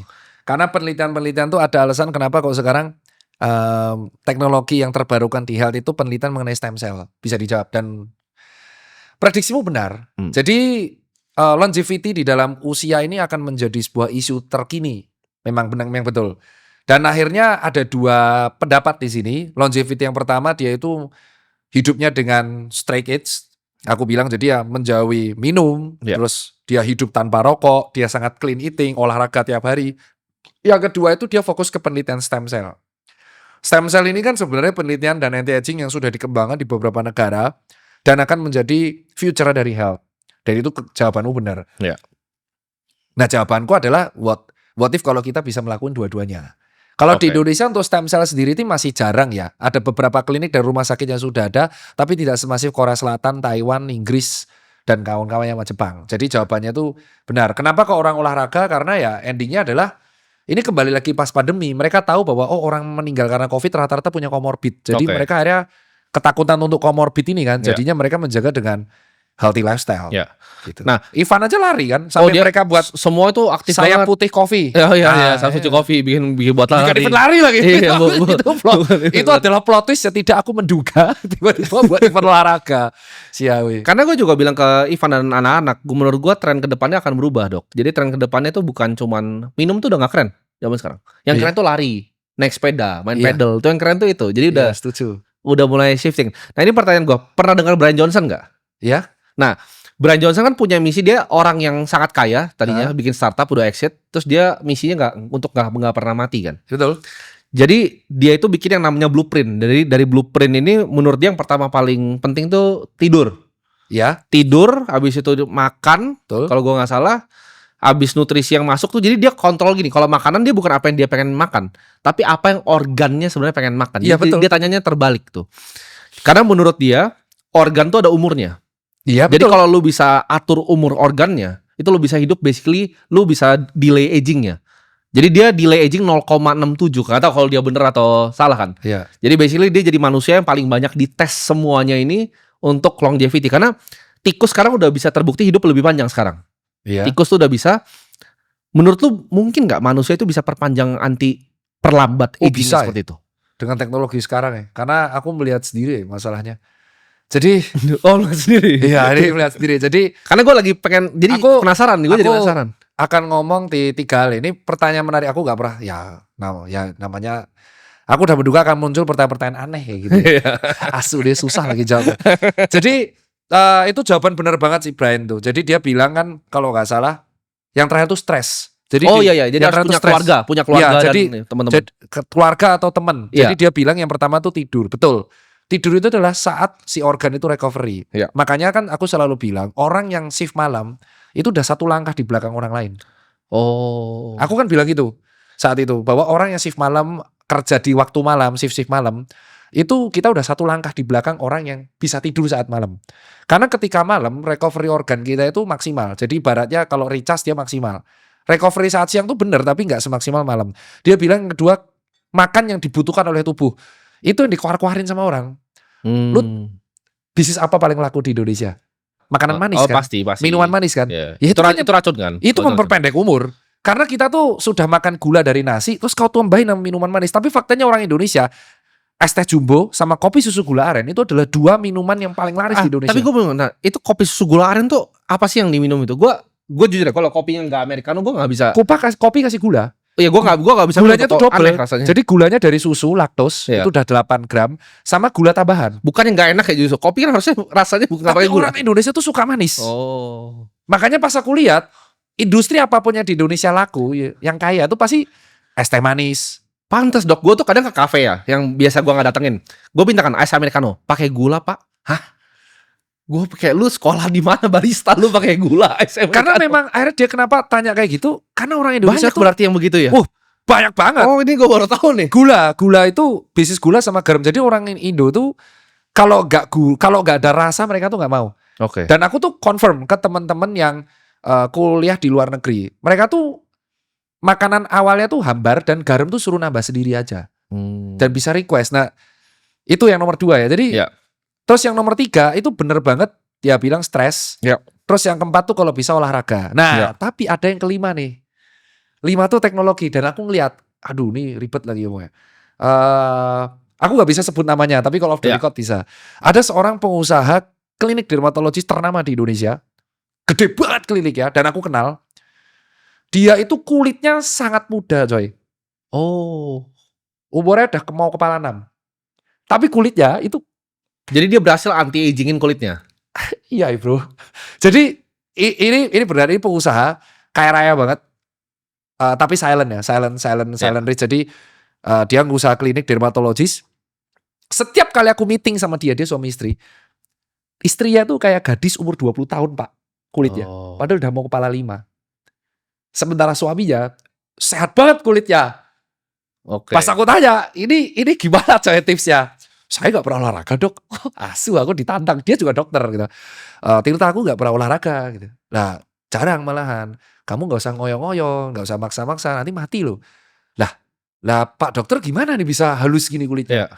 Ya dia memanfaatkan teknologi yang sudah ada. Jadi Oke. dia meneliti, dia jadi probandus penelitian ya.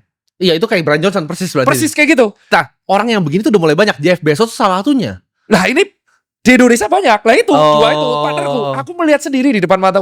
Kuliah itu bagus banget. Literally bagus banget. Iya. Ini perawatan apa ya?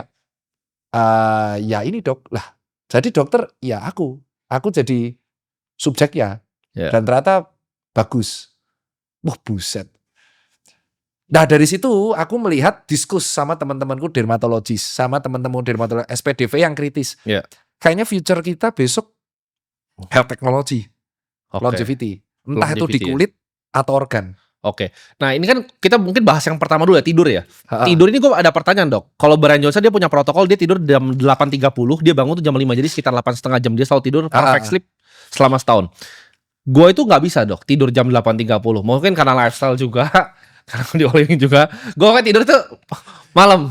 Ya lu gabut kayak gini, rumah Iya. segede ini, uang sebanyak itu, saya sudah tahu. Iya. Jadi gue biasa tidur tuh jam 3, Dok. Tapi tapi gue gini, gue tuh dulu kan waktu belum punya duit masih gawe, itu tidur itu kurang. Jadi kayak mungkin 5-6 jam. Sebenarnya jelek banget itu kan. Tapi kalau sekarang tidur tuh kayak prioritas utama gue. Gue nggak peduli, gue tidur bablas. Jadi bisa tidur jam 3, itu bangun bisa jam 11, bisa jam 12. Oke. 8,5 bisa sampai 9 jam bahkan. Oke.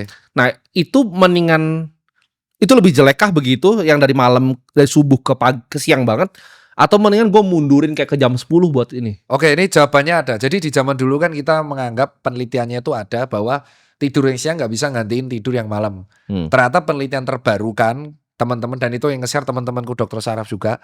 Yang penting itu durasi tidurnya. Oke, tapi berarti Jam berapapun itu. yang namanya circadian rhythm itu nggak ada yang Plot matahari twist-nya itu. tuh. Nggak Jadi ada.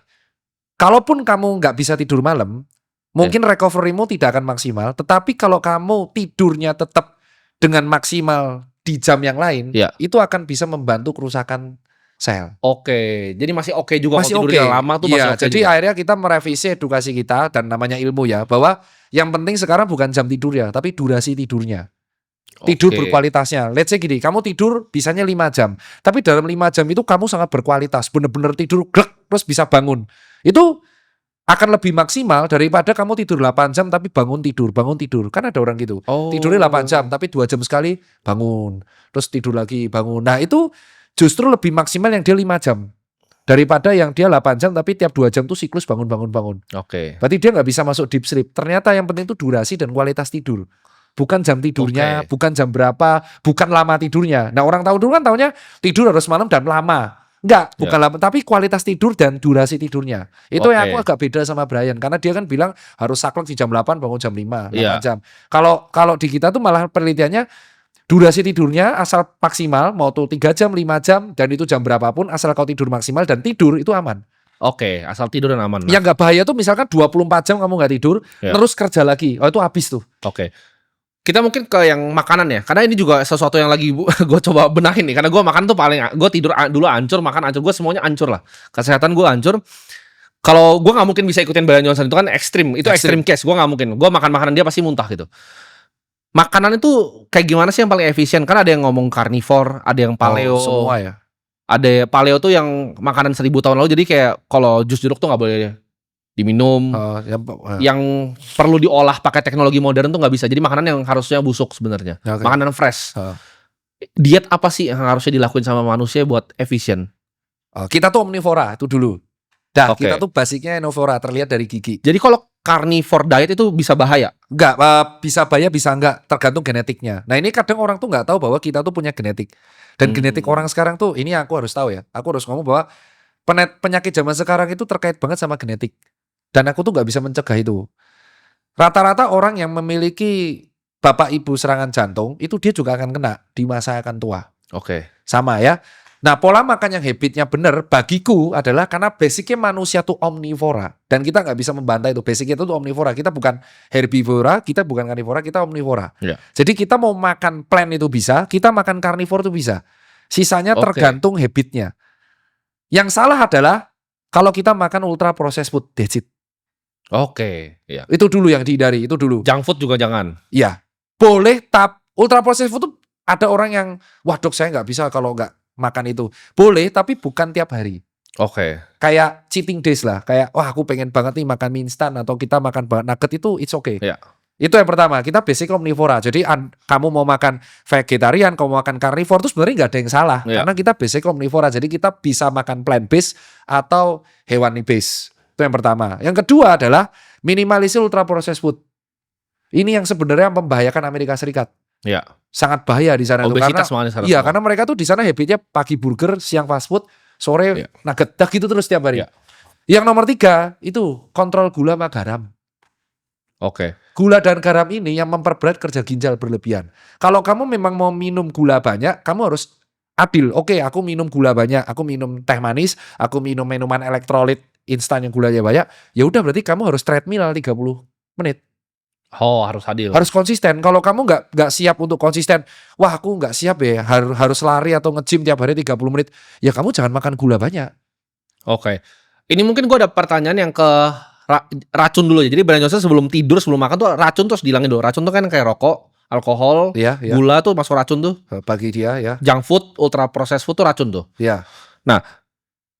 Gua tuh ada problem dengan, gue tuh nggak gampang addicted. Tapi kalau misalnya rokok, itu gue tuh pakai untuk nikotinnya dok. Jadi gue kalau misalnya minum ice americano ini, gue kena kafein sama gue kena nikotin. Gue kerja itu nggak tahu. Fokus. Ini kalau gue ya, gue sih sama teman-teman dokter sih diketawain ya. Tapi kemarin gue pengen nanya nih ke lu. Gue fokus banget. Jadi gue kadang harus pakai sisa bahkan. Oh. Jadi gue tuh bahkan suka manggil orang sisa private datang kantor gue sisa di kantor. Oh ya? Iya, biar gue tuh fokus. Jadi gue bisa minum kopi tuh gue banyak banget. Kafein tuh gue mungkin 4 kali sehari. Gue Oke. ekstrim. Kopi gue 4 kali nih, americano, terus gue sisa habis itu baru kerja itu wah. Oke, jawabannya itu memang kombinasi nikotin dan kafein itu memang Ada efeknya kah itu? iya ke saraf simpatis. Itu skripsiku soalnya. Oh, Jadi jawabannya adalah ya nikotin dan kafein itu kombinasi akan meningkatkan sistem kerja saraf simpatis. Nah kita harus tahu saraf simpatis itu sistemnya 2, flight and fight. Flight and fight. Jadi bertarung atau kabur. Kalau zaman purba dulu kalau hewan dia setiap bertarung atau kita kabur. Artinya kita menjadi fokus, adrenalin kita naik. Jadi kalau kamu mengkonsumsi kafein dan nikotin itu kayak eskalasi pangkat 4. Karena kafein sendiri itu stimulan, nikotin itu stimulan. Kau campur Oh. dua-duanya, maka kau akan ngerasa fokus. Dan itu benar. Dan sekali kamu sudah bisa fokus, kamu akan addicted. Karena iya, ini gue edit sama fokusnya. Nah, skripsinya kedua adalah ternyata orang yang mengkonsumsi kopi terus-terusan, dia akan toleran saraf simpatisnya. Awal mulanya dengan 3 espresso, aku bisa flag and fight. Iya. Lama-lama nanti 3,5, 4,5 dosis, 5 dosis, 6 dosis. Makanya kamu kalau nggak ada kafein dan nikotin itu sulit. Iya, gue nggak bisa jujur ya. Gue nggak ngopi nih, nggak bisa kerja. Nggak Itu. bisa kerja. Apalagi kalau ngopi dicampur sama nikotin, itu berat. Oh. Nah, sekarang kita akan bahas yang rokok nih. Ini Nah. belum aku bahas di mana-mana. Brian Johnson tuh bilang kalau rokok itu yang pertama dihilangin sebelum tidur dan lain-lain rokok, karena rokok tuh dibilang minus 12 tahun pokoknya. Rokok tuh udah Iya, dihitung iya. minus 12 tahun. Jadi ini kita akan bahas secara fair karena ini sering banget videoku di-cut.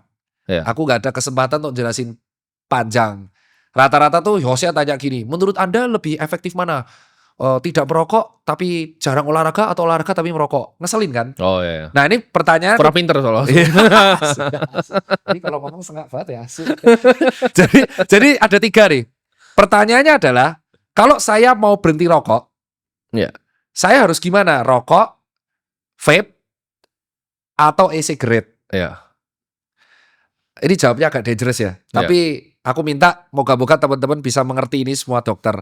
Orang pecandu rokok, dia tuh addicted. Dia akan addicted sama efeknya nikotin. Karena nikotinnya itu memang nyandu untuk fokusnya. Jadi dia tuh bisa teng gitu, bisa kayak ya karena nikotin itu kayak kafein. Orang yang sudah addicted sama americano gak akan bisa lepas sama americano. That's it. Ini boleh gue tanya lagi ya di tengah-tengah ini, karena ini menurut gue ada yang gue penasaran banget. Rokok tuh rasanya buat gue bukan cuma nikotin, tapi pernafasannya. Gue dapet tuh di pernafasan. Ini bener atau nggak tahu atau gue doang perasaan. Ini perasaan gue tapi. Gue belum pernah nanya orang, gue belum pernah konfirmasi. Ya karena Gue ngerasa kopi nih panasnya rokok, wah tenang, fokus. karena itu efeknya nikotin, Mbak. Efek nikotin tuh memang seperti nah, akhirnya kita akan jawabkan. Rokok itu efek nikotinnya akan addicted, oke? Iya. Nah, lucunya karena kita di Asia Tenggara, memang betul ada beberapa orang yang genetiknya tuh tahan asap rokok. Oke. Itu menjawab pertanyaan sebelum ada yang bantah, eyang kakung saya ngerokok hidup-hidup aja. Ya betul, karena di dunia ini kita ada genetik yang memang dia bisa tahan seperti itu. Oh, oke. Nah itu menjawab dulu. Terus kedua, Brian Johnson bilang apakah rokok itu mengurangi 12 tahun? Kita nggak bisa tahu ya, kurang 12 Iya. itu terlalu ekstrim ya. Iya. Tapi kita tuh tidak punya organ di dalam tubuh yang bisa mengolah asap rokok. Jadi benar-benar tergantung apes-apesan. Kalau ternyata organ tubuhmu nggak tahan sama asap rokok, ya akhirnya pembuluh darah jadi keras, jadinya pernafasannya terganggu, dan akhirnya dia menjadi tensinya naik digit. Oke. Clear ya? Tapi kalau ternyata genetiknya tahan, dia beruntung, dia bisa sampai 100 tahun. Oke. Nah itu yang rokok. Nah rokok zaman dulu sama sekarang itu berbeda. Ya sekarang sudah ada rasa-rasanya. Bukan hanya ada nikotin dan tembakau tok, bukan Oh, hanya iya, iya. cengkeh, tapi sekarang ada perasanya, ada, dan itu membuat Macam-macam. tambah dangerous. Nah akhirnya orang kan akan membuat solusi gimana orang berhenti merokok. Maka ada teknologi, ini awal sejarahnya. Mereka membuat e-cigarette dengan bertujuan, orang-orang yang berhenti rokok ini kan kecanduan nikotin. Yuk kita buat e-cigarette biar seperti closing dose. Jadi nikotinnya bisa dikontrol kan dengan e-cigarette. Jadi addicted-nya nanti bisa jadi 0 kayak metadon lah kalau rehab. Iya. E-cigarette ini malah menjadi addicted yang baru. Lebih parah malah. Lebih parah Iya. ditambah dengan vape. Nah yang lucu adalah kenapa kok tiga-tiganya berbahaya? Karena penelitian selama 50 tahun terakhir itu baru meneliti soal rokok. Kita tuh belum tahu endingnya e-cigarette sama vape nih kayak Baru apa. kan soalnya. Iya, makanya baru viral sekarang. Karena Oke. setidaknya kalau aku sebagai dokter, kalau kamu ngerokok, aku udah tahu endingnya mau kemana nih. Kalau nggak bronkitis kronik, Oh iya. Pasti Karena penyakit- itu baru banget kan. Itu bahkan belum 20 tahun kan. iya, dulunya. makanya kan aku bilang, kalau ada orang ngerokok, aku selalu bilang, kalau kamu ngerokok, setidaknya aku tahu endingmu akan kemana. Kalau nggak bronkitis kronis, pasti akan ada penyempitan pembuluh darah di jantung atau tensinya naik. Tapi kalau nge-vape sama e-cigarette, jujur, aku nggak tahu nih bahayanya kemana. Iya. Tapi yang jelas, tubuh manusia itu tidak memiliki sistem respon untuk mengolah uap dan asap. Iya. Makanya kalaupun dia nggak ngerokok, tapi dia tinggal nih di wilayah polusi industri, dia Ya. penyakitnya sama kayak rokok. Oke. Ini Menarik. menjawab karena saya nggak ngerokok tapi kena CA baru. Ya mungkin berarti daerahmu polutan. Ya. Nah tipsnya gimana dok biar berhenti rokok? Nah karena rokok ini addicted, yang bisa mencegah addicted itu kembali masing-masing. Nggak bisa tuh dokter bilang, Timothy ini rokok berbahaya, berhenti ngerokok. Tak jamin, itu berarti taruhan potong telinga, dia tidak akan berhenti rokok. Kamu nggak akan berhenti rokok. Ya. Yang bisa membuat orang berhenti rokok tuh niat dari saya. Aku tuh 17 tahun ngerokok. Makanya aku bisa bacot kayak gini. Tapi sekarang berhenti total. 2 tahun aku berhenti total. Aku baru dari 2000. Ada sekali-sekali nggak kayak lagi Nggak, pengen banget gitu. Nggak bisa. Udah Nggak nggak bisa. bisa. Jadi aku tuh ngerokok dari SMP kelas 2. Oke. Sama-sama. Gue juga dari SMP. Parah aku. Dan aku tuh rokoknya tuh aku sebut merek itu Gudang Garam Merah, kretek Oh. coy. Dan ganti ke Gudang Garam Internasional, Garpit. Ya. Di Indonesia. Dan itu baru berhenti 2022 gara-gara aku mau ikut maraton. VO aku check upku hancur. Jelek banget medical check up-nya. Wah hancur banget.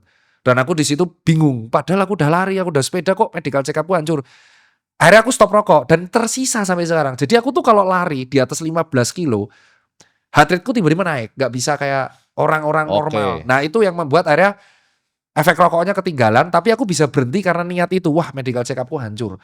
Dari situ aku bisa mengambil kesimpulan. Aku tanya teman-temanku yang juga berhenti merokok. Mereka berhenti merokok tuh bukan karena desakan orang lain. Mereka berhenti ya karena pengen berhenti. Ya. Jadi selama kamu nggak pengen berhenti nih tim, ya kamu nggak akan berhenti. Kamu nggak Oke. akan berguna tuh dengerin ceramah Tirta, ceramah dokter jantung, nggak akan. Dan dokter yang merokok itu, Ya. aku bisa ngomong, itu juga ada dan banyak. Oh banyak. Kalau dokter merokok pasti banyak. Banyak. Jadi dokter-dokter jantung yang kesel di medsos itu sebenarnya bisa jadi kesel sama temannya juga. Makanya Iya. dia ngelampiasin di medsos. Iya. Jadi maafkan kalau teman-temanku dokter jantung tuh kadang marah-marah soal perokok. Karena mungkin sejawatnya juga ada yang rokok. Ya. Jadi orang berhenti ngerokok tuh karena kesadaran masing-masing. Dan kamu ngerokok masih putih kan? Iya. Ada yang sana masih kretek. Ya Oh. itu. Nah tapi kalau dijawab Tapi itu preferensi kan sebenarnya? preferensi, ada bahaya di mana e-cigarette atau vape? Aku masih jawab, aku nggak tahu sejauh apa bahayanya mereka berdua. Karena kalau yang gue tahu dari e-cigarette ya, teman gue yang misalnya e-cigarette itu mereka lebih banyak dari ngerokok sih. Karena kayak gini, kadang main ke rumah orang nih. Kalau e-cigarette ini sekarang udah dibakar nih Mas ini. Iya benar. Oh iya benar ya. Mereka lagi berak dibakar. Benar. Tapi kalau rokok kan harus keluar dulu kan. Iya, kan ada yang boleh kan. Kalau misalnya di rumah gue sih ya ngerokok silakan gitu. Iya. Tapi kalau misalnya mereka ke rumah orang lain kan nggak bisa ngerokok kan mereka. Iya betul. Jadi tapi kalau e-cigarette banyak boleh. Makanya Restoran boleh. aku nggak bisa jawab konspirasi atau apapun. Tapi kalau rokok, dokter tuh tahu bahayanya ke arah mana. Dah 2, kalau nggak bronkitis pasti jantung. Karena itu sudah ada datanya banyak. Oke. Dan kita kan, tapi kalau e-cigarette sama vape, aku tuh nggak tahu nih arahnya kemana. Oke. Tapi kalau emang sampai tua ngerokok dan ada itu mungkin karena genetiknya lebih Iya, tahan. itu aku jawab. Karena memang kita harus tahu bahwa Indonesia itu adalah negara yang genetiknya aneh-aneh. Iya. Dan usianya bisa ratusan tahun, ya mungkin kamu punya genetik yang bisa tahan sama asap. Oke. Dan ada orang yang genetiknya lemah juga. Jadi Iya. nggak bisa aku bantah, memang ada genetik unggul yang memang bisa tahan. Oke. Dan kamu maklumi aja kalau teman-temanku sejawat ada yang saklek banget sama perokok, ya mungkin karena itu biasanya cerminan karena di sekitarnya ada yang seperti itu. Oke. Nah ini gue pengen bahas tentang olahraga. Kan kita udah bahas tidur tadi, makan sama olahraga nih. Ya itu kan sayap suci buat Ya. event lari. Nah olahraga ini gue punya problem. Kalau ini pribadi gue, makanya gue pengen tanya sama dokternya langsung nih. Gue itu kalau olahraga, gue kalau melakukan sesuatu yang repetitif dan boring, gue tuh otak gue nggak kuat. Contohnya seperti lari, seperti dulu zaman gue basket kan emang harus latihan lari kan, 5 kilo lah di sini kan gue muter. Terus nge-gym itu gue nggak kuat tuh. Jadi gue yang menurut gue hal yang olahraga yang bodoh menurut gue yang kayak cuman repetitif, gue tuh nggak bisa. Tapi kalau lu suruh gue main basket, gue suka. Karena kayak ada lawannya. Tapi basket di sekarang gue udah gak punya temen kayak banyak kayak dulu lagi kan. Jadi gak mungkin bisa kayak rutin basket tiap hari Jumat atau Rabu gak bisa. Jadi gue tuh basically gue bingung nih olahraga apa yang harus dilakukan atau paksa aja. Tenis.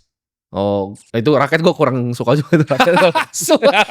Nah, ini mirip sama beberapa case orang sih. Ya tapi aku tanya, sayap suci kemarin buat event lari sukses kan? Sukses. Ya Mereka anak-anaknya gila-gila lari, mereka mah gila-gila lari. Ya emang, makanya kan jadi gini, yang kamu suka itu namanya sport. Oke. Sementara yang kalau kita bahas lari dan cycling sama nge-gym itu exercise. Oke, gini deh, gue pengen nanya gini, biar lebih gampang. Exercise apa yang bisa dilakukan sampai ibaratnya gue tua? Karena gini, menurut gue kayak dokter Tita kan lebih ekstrim kan, bisa naik-naik gunung kan. Iya. Gue tuh naik gunung kemarin pos 1 udah ngerokok terus gue minta turun balik. Gue pasti gak kuat. Itu sulit sekali teman-teman. Itu pasti sulit sekali. Kalau lu kan bisa sampai begitu kan. Maksudnya apakah itu sustainable dok untuk lu sampai kayak umur 50 begitu? Sustain bisa. Dan sampai 60 gitu.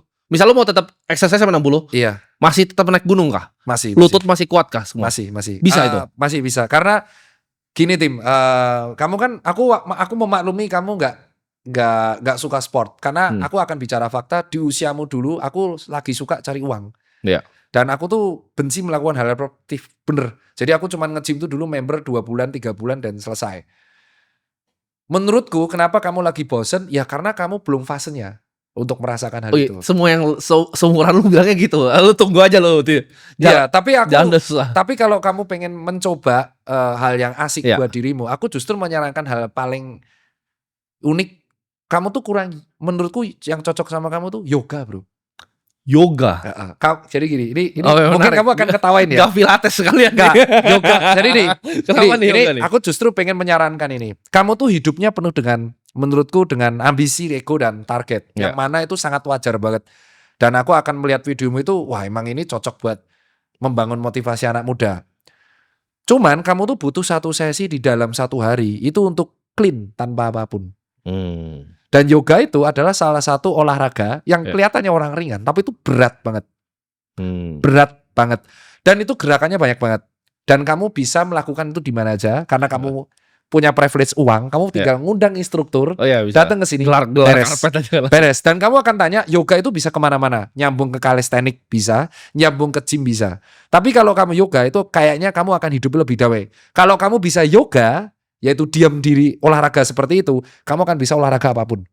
Oh, ya bagus sih. Karena gue kalau cooling down itu di bar situ tuh minum tuh ambil ngerokok. Karena kamu tuh orang aktif gitu. Aku melihat tuh kayak, ya di zamanku dulu pas aku usia 24 ya aku seaktif itu. Aku aja olahraga baru usia 31, 32. Oh baru 31, 32. 31. Dulu aku lebih parah coy. Oke. Aku tuh pernah jaga IGD 48 jam nonstop. Wah, berat sekali itu. Ya berat, terus bayarannya dikit lagi. Itu alasan saya jadi pengusaha ya. Ya, aku punya privilege sekarang bisa praktek lagi tanpa uang karena. Nah, salah satu orang yang menurut gue badannya sebenarnya ya unfit lah, agak gendut, cuman kuat maksudnya. Jadi Bang Hotman tuh kuat banget. Jadi dia bisa malam tuh party, pagi tuh udah di Bali tuh dia kuat tuh. Gue aja nggak kuat gitu. Pasti gak olahraga dia kan benar. Nah, dia olahraga tapi apa ya? Gue tanya sama dia kan punya dokter di Singapura tuh. Kata dokter di Singapura cuma satu olahraga yang bisa dilakukan sama tua, berenang. Oh, berenang Betul bagus. salah. Itu Dia, bagus jadi banget. dia tiap pagi berenang, Setuju. katanya lawyer yang di Iya, bawahnya iya, dia itu semua lupa aku. ngumpul, Iya. dia bolak-balik sambil nyelesain kasus katanya. Nah, ya aku lupa olahraga itu. Jadi anakku tuh renang dari umur 4 tahun. Oke. Jadi berenang itu salah satu olahraga yang menyenangkan menurutku dan kalorinya terpakai dan semua otot terpakai. Jadi menurutku kalau kamu selain yoga, kamu suka renang, kamu bisa renang tapi 3 kali seminggu. Oke. Renang 3 kali itu kenapa tuh? 3 kalinya? 3 kali itu karena cukup 105 minimal tuh kalau sesuai kamu cek Brian ini Iya. sama jurnalku tuh sama minimal 150 menit. Kamu Oh renang iya. Dia bilang. 50 menit. Jadi kolam yang hotel kalau nggak kolam eksklusif itu bisa 25 meter. Iya. Kamu bolak-balik itu selama 10-20 kali gaya bebas atau apapun atletis kamu. Itu benar.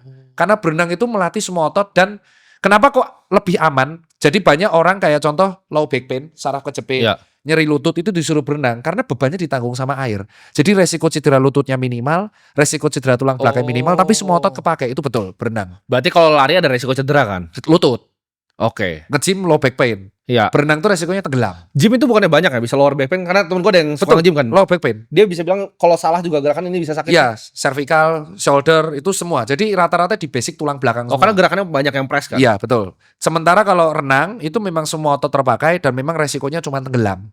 Oh iya. Kalau nggak bisa renang. Ya, tenggelam. Ya misalkan kram kan, gitu. Oh. Nah, kalau menurutku tuh bener omongannya Bang Hotman tuh bener. Makanya presiden kita kan berenang juga. Oh iya. Iya, jadi kamu nyoba berenang dan itu menurutku kan tidak membosankan ya. Iya, tapi ganti bajunya itu yang ribet banget. Ya, gimana ya? Tapi masalahnya gini. Makanya gue tuh paling sulit olahraga itu. Nggak, aku gantian yang tanya deh. Iya. Aku malah pengen penasaran. Boleh ya tanya? Ya, boleh Dari tadi boleh dong. kayak interogasi terus ya bos. Di level keuangan ini kan kamu berarti udah freedom kan? Udah lama. Udah freedom. Let's say lu udah financial freedom. Terus kegiatan lu ngapain? Gini, gue punya ambisi. Jadi uangnya ini kan banyak yang tanyakan uangnya buat apa kan? Kalau ngomong freedom, kegiatan coy. Jangan tanya uang buat apa. Aku udah nonton podcast lu semua. kegiatannya itu kerja biasanya. Kerja gue bisa gini. Jadi lifestyle gue jam 3 tidur, bangun tuh bisa jam 11, kantor tuh jam 12. Misalnya ada syuting ya, biasanya syuting sama anak-anak, beresin tuh syuting. Kalau nggak ada syuting ya gue kadang meeting di luar. Hah? Kantor paling cuma sebentar sampai jam 4. Habis itu pulang kantor, kadang bisa main di kantor Holy Wings juga. Hah? Bahas proyek. Habis itu bebas sih. Hidup gue sangat happy sih. Saya nggak ngapa-ngapain kan? Iya. Lu juga gak suka traveling kan? Nah iya, gue udah keliling semua. Gue udah keliling semua, jadi gue udah Kan selesai. kalau aku lihat olahraga enggak, Iya. ngopi di rumah. Travel tuh gini, travel dulu awal pas gue belum punya terlalu banyak duit seru. Tapi ketika lu punya duit buat kemana pun, pakai apapun di hotel manapun tuh jadi nggak seru lagi. Lu gue lihat lu punya mobil mewah tapi lu juga jarang San Mori. Jarang, itu gue nggak pernah tuh gue. Nah, Kan nggak pernah. terus berarti Bawa sendiri, gue bawa sendiri. Bisa sama partner gue, kita berdua doang tuh sama bawahnya. makanya gue bilang cara membunuh waktunya gimana? Cara membunuh waktu 24 jam nggak terlalu lama buat lu? enggak, karena gue banyak banget yang gue pikirin. Oh, ya berarti Karena gue mikirin untuk ke depannya mau ngapain. Karena gini, gue punya ambisi di hidup gue. Ke depannya gue pengen bangun 1.000 sampai lebih dari 1.000 sekolah kan. Jadi gue butuh uang yang sangat besar. Karena uang buat gue ini udah cukup. Jadi gue pengen mati sama 0. Jadi gue gak pengen kayak anak gue tuh ada warisan atau apa, gue gak mau. Oh, jadi pengen dinolkan. Kayak siapa tuh yang Warren Buffett. pengen Iya. dinolkan ya. Pengen gue nolkan nanti. Jadi di titik 0. Titik 0. Gue bagikan semua. Jadi karena mungkin kompleks kali ya. Karena usaha yang gue kerjain sangat intellectually demanding kali ya. Iya benar, mikir terus kan. Mikir terus ya. Karena itu. Jadi waktunya gak kerasa. Nah, makanya membunuh waktunya itu dengan sport. Sejam aja. Sebenarnya iya kan, sebenarnya orang bilang tuh nggak ada alasan sebenarnya, nggak bisa luangin sejam tuh sebenarnya nggak ada alasan. Ya karena sebenarnya. hidup lu gabut, bos. Jadi lu harus tahu ya di rumah segede ini dengan uang sebanyak itu, terus ku pikir tuh lu San Mori tiap hari karena rata-rata. Oh enggak. San Mori. Terus seberapa sering lu nongkrong di Holy Wing, minum itu sampai jam 2? Lumayan, bisa seminggu sekali 2 kali lah. Enggak tiap hari kan? Nggak tiap hari. Berarti kan 24 jam bagi gue tuh lama banget dengan kalau financial freedom kan lu kerja kan sebenarnya cuma buat Opsional. formalitas kan. Formalitas. Mengontrol uangnya mau diapain ya. Iya. Gitu-gitu doang. Ya kan repot. Pendidikan juga ya repotnya itu loh. Iya. Itu makanya Mungkin gue ada hobi baru, gue ada hobi filantropi lah. Hobi baru gue suka challenge bangun-bangun sekolah. Sama Karena seru menurut gue. lukisan, art. Ya koleksi lah, tapi kan gue lebih ke investasi kan. Nggak mungkin karena pekerjaan gue di investasi ini yang menarik, karena gue harus cari opportunity paling baru kan di Iya benar. investasi. Itu yang menarik buat gue. Ya itu makanya lu gak ada pilihan, harus mencari di bidang sport. Golf gak suka? Golf tuh dulu gue pernah main tapi terlalu lama. Jadi lama. Golf tuh lama 6 jam gitu. 18 hole tuh 6 Tenis jam. gak suka? Bukan gak suka, gak berbakat. Raket gue belajar 2 bulan gak bisa serve. Jadi gue gak berbakat. Padel yang lagi booming. Nah itu sama. Kalau pokoknya raket-raketan, badminton, tenis, padel tuh gak bisa main gue. Oke. Kalau basket gue bisa. Basket bisa. Basket gue dulu SMA lumayan ini. Gue main di DBL dulu. Jadi serius. Basketnya serius. Nah kenapa lu gak buat basket rutin aja sama tim lu? Sekarang gak ada temen. Maksudnya waktu gue kan dulu sempat punya klub basket tapi udah gue jual kan. 2021 gue punya klub IBL. Nah, terus? Jadi gue tuh pernah ikut coba latihan sekali hampir mati. Gak, karena gue kaget. Dulu kan mungkin masih kurus ya. Gue tuh dulu 77, 78. Nah sekarang? Sekarang 97 kayaknya gue. Ya, tapi gak kelihatan karena lu kan 180. Iya, tapi dulu gue kurus banget. Jadi gue ketika badannya berat, gue aja kaget. Kemarin tuh teman gue tuh ada yang hobi fitness. Gue ditantang nge-gym kan sama dia. Ditanya ke gue, lu push up pasti bisa berapa? Gue kan 10 pasti bisa. Jadi semenit terus push up berapa? Semenit. Gue cuma bisa 6 pak. Dulu tuh gue 50 gampang banget. 25 tuh gampang banget dulu. Jadi problematika orang kaya, terlalu kaya tuh kayak gini ya. Jadi kesehatan gue tuh Insurance. problem besar. Insurance menurut lu penting? Gue gak pakai sih. Kan teman-teman gue juga gak ada yang pakai insurance. Lu gak pakai insurance? Gak pakai. Purely gak pakai? Purely gak pakai. Gue pakein orang tua gue, bukan gue. Berarti debt gak ada?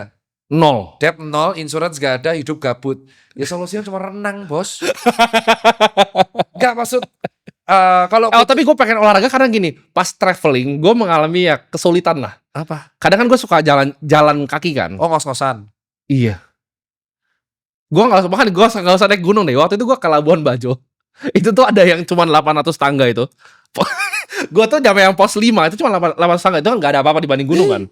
Gue nyampe itu, gue balik ke yacht gue, kakinya tuh udah Geter-geter. Asu ternyata ya itu problematika. Masalahnya problematika orang kaya swasta. Itu alasan kenapa Jeff Bezos dan Mark itu olahraga. Nah tapi kan baru. Ya itu baru 2 tahun terakhir sih. Baru iya. Tapi ambisius. Oke. Karena mereka jadi harus begitu ya. Harus karena makanya kalau gue bilang lu masih 24 masalahnya. Iya benar sih. Masih 24 itu cycle-nya masih ambisius di itu. Oh, gue mau nanya satu lagi. Kalau gue berhenti rokok, yang beneran gue berhenti, itu ngefek nggak? Atau bakal sisa selamanya aja? Gue mending rokok begas terus. Selama 2 minggu lu akan kena sakau. Sakau. Ya 2 minggu sakau tuh beratnya di situ. Gak usah 2 minggu 2 hari sakau pak gue. 2 minggunya tuh sakaunya lumayan parah. Jadi ini aku rasain ya ketika aku berhenti rokok selama 17 tahun, terus aku berhenti rokok di 2 minggu awal. Sakaunya luar biasa. Yang pertama tuh nggak bisa tidur. Oh, ya, gue bahkan kalau nggak bisa tidur tuh gue ke balkon nih. Jadi bayangin nggak bisa tidur. Wah, kacau tuh. Itu hari pertama tuh nggak. Ini beneran terjadi. Ini aku rasa berhenti rokok tuh medical check up dan VO2 max-nya rendah banget. Terus heart rate-nya normal, tetapi gampang capek gitu ya. Jadi aku nggak bisa set panjang, bisanya powerful, remuk nih. Hari pertama tuh sakau, jadi nggak bisa tidur karena bergetar kayak GERD, kayak orang GERD. Jadi keringat dingin keluar, geter. Wah itu hari pertama. Oh, waduh. Itu hari pertama. Hari kedua akhirnya aku menemuin cara untuk mecahin sakau. Aku minum kopi. Oke. Kopi itu bisa menggantikan nikotin, kafein. Tapi aku pakainya es latte. Jadi biar tidak terlalu huek-huek, tidak mual saat itu. Jadi aku sehari 3 es latte itu. Baru di hari kelima, itu sakonya malah beda. Iya. Sakonya tuh sakit kepala. Nah ini yang mungkin jarang dirasain orang ya. Jadi para perokok itu kan rentan nikotin itu membuat tensi dan pembuluh darah itu kan tegang terus. Jadi ketika nggak ngerokok dia akan melebar. Jadi sakit kepala, migrain. Sering migrain aku. Oh. Nah baru nanti di hari ke-7 atau hari ke-10 kalau kamu tahan itu normal. Kalau gue mungkin lebih berat karena gue agak ekstrim. Gue tuh nikotin rokok udah gak kerasa. Jadi gue selalu pakai sisa sekarang. Sisa yang paling strong dark side dari Rusia itu gue. Gue betot terus. Anjir nih. Makanya kalau orang yang gak kuat, biasa gue nyaranin itu closing dose. Nah ini yang dokter jantung tuh kadang beda pendapat ya. Jadi aku selalu nyaranin, aku kalau tanya pasien, masnya ngerokok berapa lama? Sama kayak dokter 17 tahun. Oh ngerokoknya apa lah tanya. Aku hafal kan, kretek atau mil. Kalau rokoknya mil, putihan. Wah, Gomil. gampang banget itu. Gampang. Gampang banget berhentinya karena Masa sih? rokok yang kebiasaan mil tuh gampang. Kayak mil kayak contoh, aku gak bisa nyebut merek lah. Mil rasa-rasa gampang banget itu. Kok stop 4 hari juga gak kerasa. Yang berat itu kalau dia kretek, sisa, cerutu. Wah, itu berat. Oh, apa sisa yang bikin gue berat ya? Ya karena nikotinnya padat banget, Bos. Iya, padat Padat banget. kali itu. Berat. Langsung mantap itu. Waduh, itu agak berat. Jadi aku biasa nyaranin stop sisanya, turunkan ke rokok yang lain. Oh, kok jadi kalau gua nggak sisa terus gomil masih oke nih. Ya, gak sisa, turunkan ke mil, bertahap. Oke. Setelah milnya misalkan 1 bungkus turunin jadi 10, 9, 8, 2. Baru nanti bisa 0. Oke. Itu yang menurutku benar. Nah, tapi kalau dokter jantung kan beda. Stop total. Kau tanya sama semua dokter jantung, rata-rata mereka Pasti stop total. mereka tanya, tapi kan mereka nggak tahu rasanya cara stop total Karena gimana. nggak pernah ngerokok. Karena lu. nggak pernah ngerokok. Kalau aku tuh, wah, cok, susah banget beran, susah banget. Asem itu bisa dilawan. Ngelawan asem itu makan. Jadi Iya. para perokok yang berhenti rata-rata obes ya, karena dia tiap asem Oh, nyemil. terus obes jadinya. Ya kan lebih berbahaya. Oke. Makanya aku bilang kalau perokok ini udah terlalu kenceng rokoknya, biasanya diturunkan rokok kretek ganti filter, rokok filter ganti putih, rokok putih kurangi dosis. Nah, e-cigarette itu dulu tujuannya adalah karena rokok putih itu kan nikotinnya X. Ya. E-cigarette bisa diatur sama vape. Oh. Malah tambah naik. Yang kebul-kebul banyak tuh loh, yang pakai koilnya banyak. Iya. Nah, itu kan tambah banyak. Nah, makanya kalau lo sisa, saran gue adalah sisanya stop, ganti rokok putih. Oke, menarik. Ini gue mungkin pertanyaan terakhir, Dok. Ini kita ada ternyata gue kan kemarin buka-buka lu terus muncul di TikTok kan. Kita pernah ngomong statement yang sama. Jadi gue tuh pernah ngomong kayak anak muda tuh sukanya scroll TikTok, terus coli kan. Terus scroll TikTok terus coli kan. Ternyata lu tuh pernah ngomong hal yang mirip. Iya Ya kan? Anak muda nih jangan cuman Coli doang. Coli doang. Nah, ini pertanyaan gue nih, kenapa sih anak-anak muda itu doyan coli, Dok? Itu pertanyaan gue. Karena gabut. Jawabannya itu karena gabut, Tim. Beneran. Oh. Kamu gabutnya kan cari uang. Tapi di luar sana tuh orang gak kayak kau. Orang di sana tuh kalau gabut lihat bokep, Pak. Gak, itu gue gak ngerti kenapa orang itu mau Ya gini, kayak orang tuh mau coli tuh gue gak ngerti kalau ngapain. lu gabut, seberapa sering lu mengurus investasi lu atau lu portofolio? Oh, pasti setiap hari. Tiap hari kan? Setiap hari. Pernah gak lu gabut terus Nah, mereka tuh kalau gabut gak kepikiran itu. Mereka Oke. gabut itu pilihannya cuma 2. Ngebokep, nonton TikTok. Dah. Itu anak muda sekarang. Dan itu beneran. Makanya mereka ngaceng. Nah, itu beneran. Itu beneran. Oke. Itu beneran. Itu makanya statement kita ada yang mirip. Statement kita beda tuh soal AI toh. Oke. Kemarin sempat di counter kan, Iya, kamu iya. kan bilang bahwa AI dangerous. Nah, sama. Ya. AI dangerous bagi orang yang nggak bisa gunain. Oke. Itu aku agree. AI akan sangat berbahaya kalau dia di tangan orang yang tepat. Oke. Pengusaha contohnya, Iya, pinter dia pakai AI, gitu kan. Nah, sekarang anak muda ini kan tergantung nih, mereka gabutnya mau ngapain. Kalau aku ngajarinya kalau gabut, ya kamu belajar kayak untuk cara memanfaatkan teknologi yang benar. Tapi kan mereka enggak. Iya. Nah itu, endingnya mereka ngebokep. Tapi menurut lo bahaya nggak AI untuk masyarakat sekarang? Maksudnya untuk mereka mencari kerja. Karena kemarin kan ada dokter senior di Dubai, itu dokter paru-paru paling senior di Dubai. Hah? Dia jadi tunjukin orang kena penyakit, Hah? gue lupa nama penyakitnya. Terus dia kasih ke AI yang sederhana, bukan AI yang medis ya. Hah? AI-nya bisa tahu apa yang dia lihat, terus dibilang ini butuh gue 20 tahun nih buat langsung bisa ngeliat tahu begini, 20 tahun pengalaman, dia bisa begini, terus dia bercanda, apa ini gue habisnya kerja di McD aja dia bilang.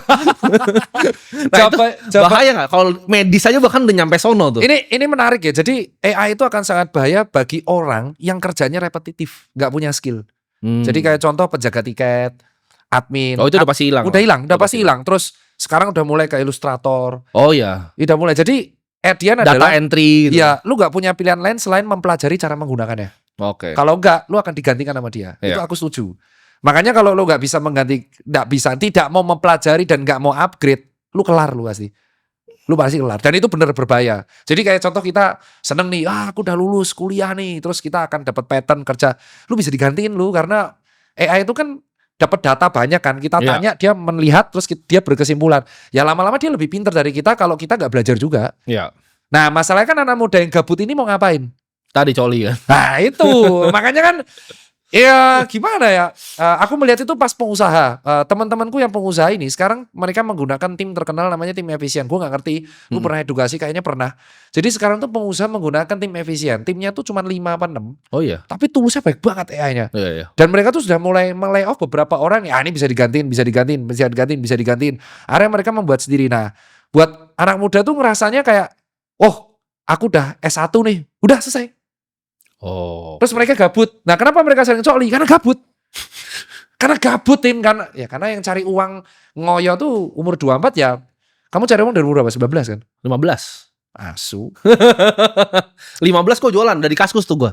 Jadi gue dapat transisi dari Kaskus ke Tokopedia waktu itu. Ya, Gue riding tuh. aku Kaskus, OLX, Tokopedia. Iya, gue nggak sampai OLX tapi langsung ke Tokopedia waktu itu. Beda. Nah, jadi kayak anak muda itu yang di luar sana tuh kalau gabut nggak berpikir soal uang, kayak cukup aja lah.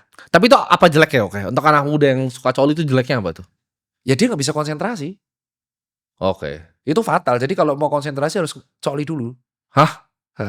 Itu beneran ada dan real. Jadi ada beberapa tren anak muda itu yang kalau mau konsentrasi, kayak mau nggarap tugas di under pressure tuh coli dulu. Kacau ini negara ini. Beneran, aku gak bohong. Jadi makanya dia bilang coli ini sudah menjadi sebuah over kalau namanya nymphomania. Jadi dia itu gak bisa melakukan aktivitas yang under pressure kalau gak coli dulu. Itu yang pertama. Jadi akhirnya ketika dia melihat pasangannya yang beneran, dia gak bisa ngaceng. Oh. Kalau gak ngebokep dulu. Itu bisa begitu ya? Wah, bukan bisa. Ada banyak case kayak gitu. Jadi dia berfantasi baru Pasangannya bisa kurang ngewek mantep sama pasangan. Enggak. Beneran. Jadi dia tuh Kalau fantasinya seperti yang di bokep. Iya, fantasi harus Oke. dibuat kayak bokep. Makanya akhirnya banyak kelainan seksual kan, yang akhirnya dia tidak bisa menahan intrusive thinking. Jadi kayak contoh di pelecehan terjadi. Itu kan karena dia nonton bokep, fantasinya terjamin, terus habis itu di KRL lihat cewek, dia nggak tahan untuk ngeremes pantat orang. Itu orang-orang yang pelecehan-pelecehan ini itu karena mereka tuh Jadi ada ngebokepnya. dampak realnya. Iya, dampak real tuh parah. Intensitas pelecehan seksual tuh meningkat. Oke. Nah itu juga misalnya budaya nonton bokep ini juga sesuatu. Ya gue dulu pernah lah pas masih kecil gitu kan. Tapi kayak setelah kayak SMP aja gue udah nggak pernah tertarik gitu. Karena lu mengisi waktu luang lu dengan cari uang. Nggak, maksudnya kalau misalnya mau cewek pun ya cari cewek yang beneran gitu loh. Jangan cari bokep gitu. Karena mereka tuh gabut, Tim, beneran. Nih lu tanya nih yang nonton, orang yang coli rata-rata apa? Gabut. Jadi lagi malam-malam nih. Malam-malam nggak bisa tidur. Ih, coli ya. Gitu. Itu beneran. Itu rata-rata seperti itu. Lo kok dokter Tirta tahu? Karena aku pernah menghadapi pasien seperti itu. Hah? Dia Pasien? dia beneran curhat sehari 6 kali. Cara menghentikannya gimana? Jangan gabut, intinya itu. Jadi rata-rata jawabannya itu kenapa mereka coli? Karena gabut. Ketika gabut mereka tuh nggak ngulik medsos, nggak ngulik cari uang, nggak nge-gym, nggak olahraga. Makanya aku selalu edukasi, kalau ngaceng push up, karena biar nggak gabut. Karena sekali kamu gabut dan kamu ngaceng, itu pasti endingnya seperti itu. Dan itu tidak hanya terjadi di anak muda. Bapak-bapak pun kayak gitu. Makanya kalau lihat ada bapak-bapak Facebook yang mesum kan. Oh iya. Itu gitu. Iya, terjadi di KRL. Kenapa kok banyak pelecehan di transportasi umum? Karena mereka tuh tidak bisa menahan pikirannya. Mereka fantasinya. Bokep itu akan terkait sama fantasi. Oke, menarik. Kau lihat tuh fantasinya. Kenapa kok orang suka yang tobrut? Ya karena mereka nggak bokepnya tobrut terus, Cok. Sesimpel itu. Mereka sukanya orang yang paling parah nih, ini paling parah. Kalau kita baca di threads, lu pernah tahu nggak ada parah bahwa orang-orang anak muda ABG ini suka cewek yang berputing pink. Wah, kalau gue kurang ngikutin tuh trennya begitu tuh. Ini beneran separah itu. Sampai akhirnya ada obat pembuat pink pentil di e-commerce. Ada, bisa Google itu. Pembuat pink pentil. Ada solusi, ada problem. Oh, ada problem, ada solusi. Iya, itu beneran. Aku tuh sampai, jadi ceritanya aku tuh sampai bingung sama demand masyarakat. Ternyata warna pentil itu masuk fantasi seksual ABG, Nyuk. Oh. Kejadian kemarin di threads, di X, ini viral. Ini beneran viral. Aku tuh sampai baca tuh sampai miris. Jadi di X itu ada yang nge-tweet terus direspon sama anonim. Ih gila, pentilnya maghrib banget. Wah, tuh chaos banget itu. Di-delete. Udah melecehkan, pakai nama agama pula kan. Itu akhirnya dihujat masih bocil, Bro. Oh. Jadi mereka menganggap, akhirnya jawab, pentil itu kan puting, itu kan warna hitam coklat genetik. Ya enggak. Itu gimana ya rasanya puting warna hitam? Pasti rasanya asam gak enak. Tolol gitu. Itu asumsi sampai seperti itu, Nyok. Itu bahaya bokep tuh. Okay. Jadi mereka berasumsi bahwa semua cewek itu harus seperti bintang bokepnya. Bahwa pentilnya harus pink, kulitnya harus putih, rambutnya panjang, tobrut. Unik juga ya manusia. Bukan unik coy, itu beneran deh, beneran. Makanya aku bilang, Kak, itu beneran ada. Jadi sekarang tuh istilahnya, gue gak tahu ya istilah. Jadi kalau orang kulit hitam, wih skin kulitnya maghrib banget ya. Itu artinya kulitnya gelap sekali. Oh, ada diksi-diksi barunya. Ada diksinya. Terus jasa pembuat pink pentil. Jasa pemutih kulit juga banyak. Banyak. Itu karena mereka asumsinya tuh ngebokep ya lihatnya cewek kayak gitu. Akhirnya mereka memaksa jadi standar sosial. Iya, itu yang bahaya. Jadi karena sering ngecoli, jadi sering ngebokep, standar sosialnya seperti itu. Jangan coli kalian ya. Ya dan ingat pentil cewek, pentil manusia itu tidak hanya berwarna pink. Ada coklat muda, hitam, itu genetik. Dan warna pentil tidak berhubungan sama rasanya. Tolol kalau itu anjing. Itu kesel banget aku tuh. Itu kesel tuh harus tahu. Dan jangan melecehkan seseorang dengan kayak, wih kulitnya maghrib banget, yang enggak gitu. Itu rutin di TikTok. Okay. Soalnya temanku pernah mengalami. Oke. Dia lari, cowok kan lari. Wih mas, outfitnya sih keren. Tapi karena yang make mas jadi kayak orang pelindapan. Oh. Anjing cuk, udah beli outfit susah payah. Akhirnya mas, Satisfy itu brand baju lari yang sobek-sobek. Iya. Mas begitu mas yang pakai kok jadi gembel. Itu beneran di TikTok. Makanya rata-rata orang yang hobi ngebokep itu dia intrusifnya gak bisa dikontrol pikirannya. Oke. Gila, thank you banget. Ya siap. Dokter Tirta. Ya. Ini pecah ini podcast ini.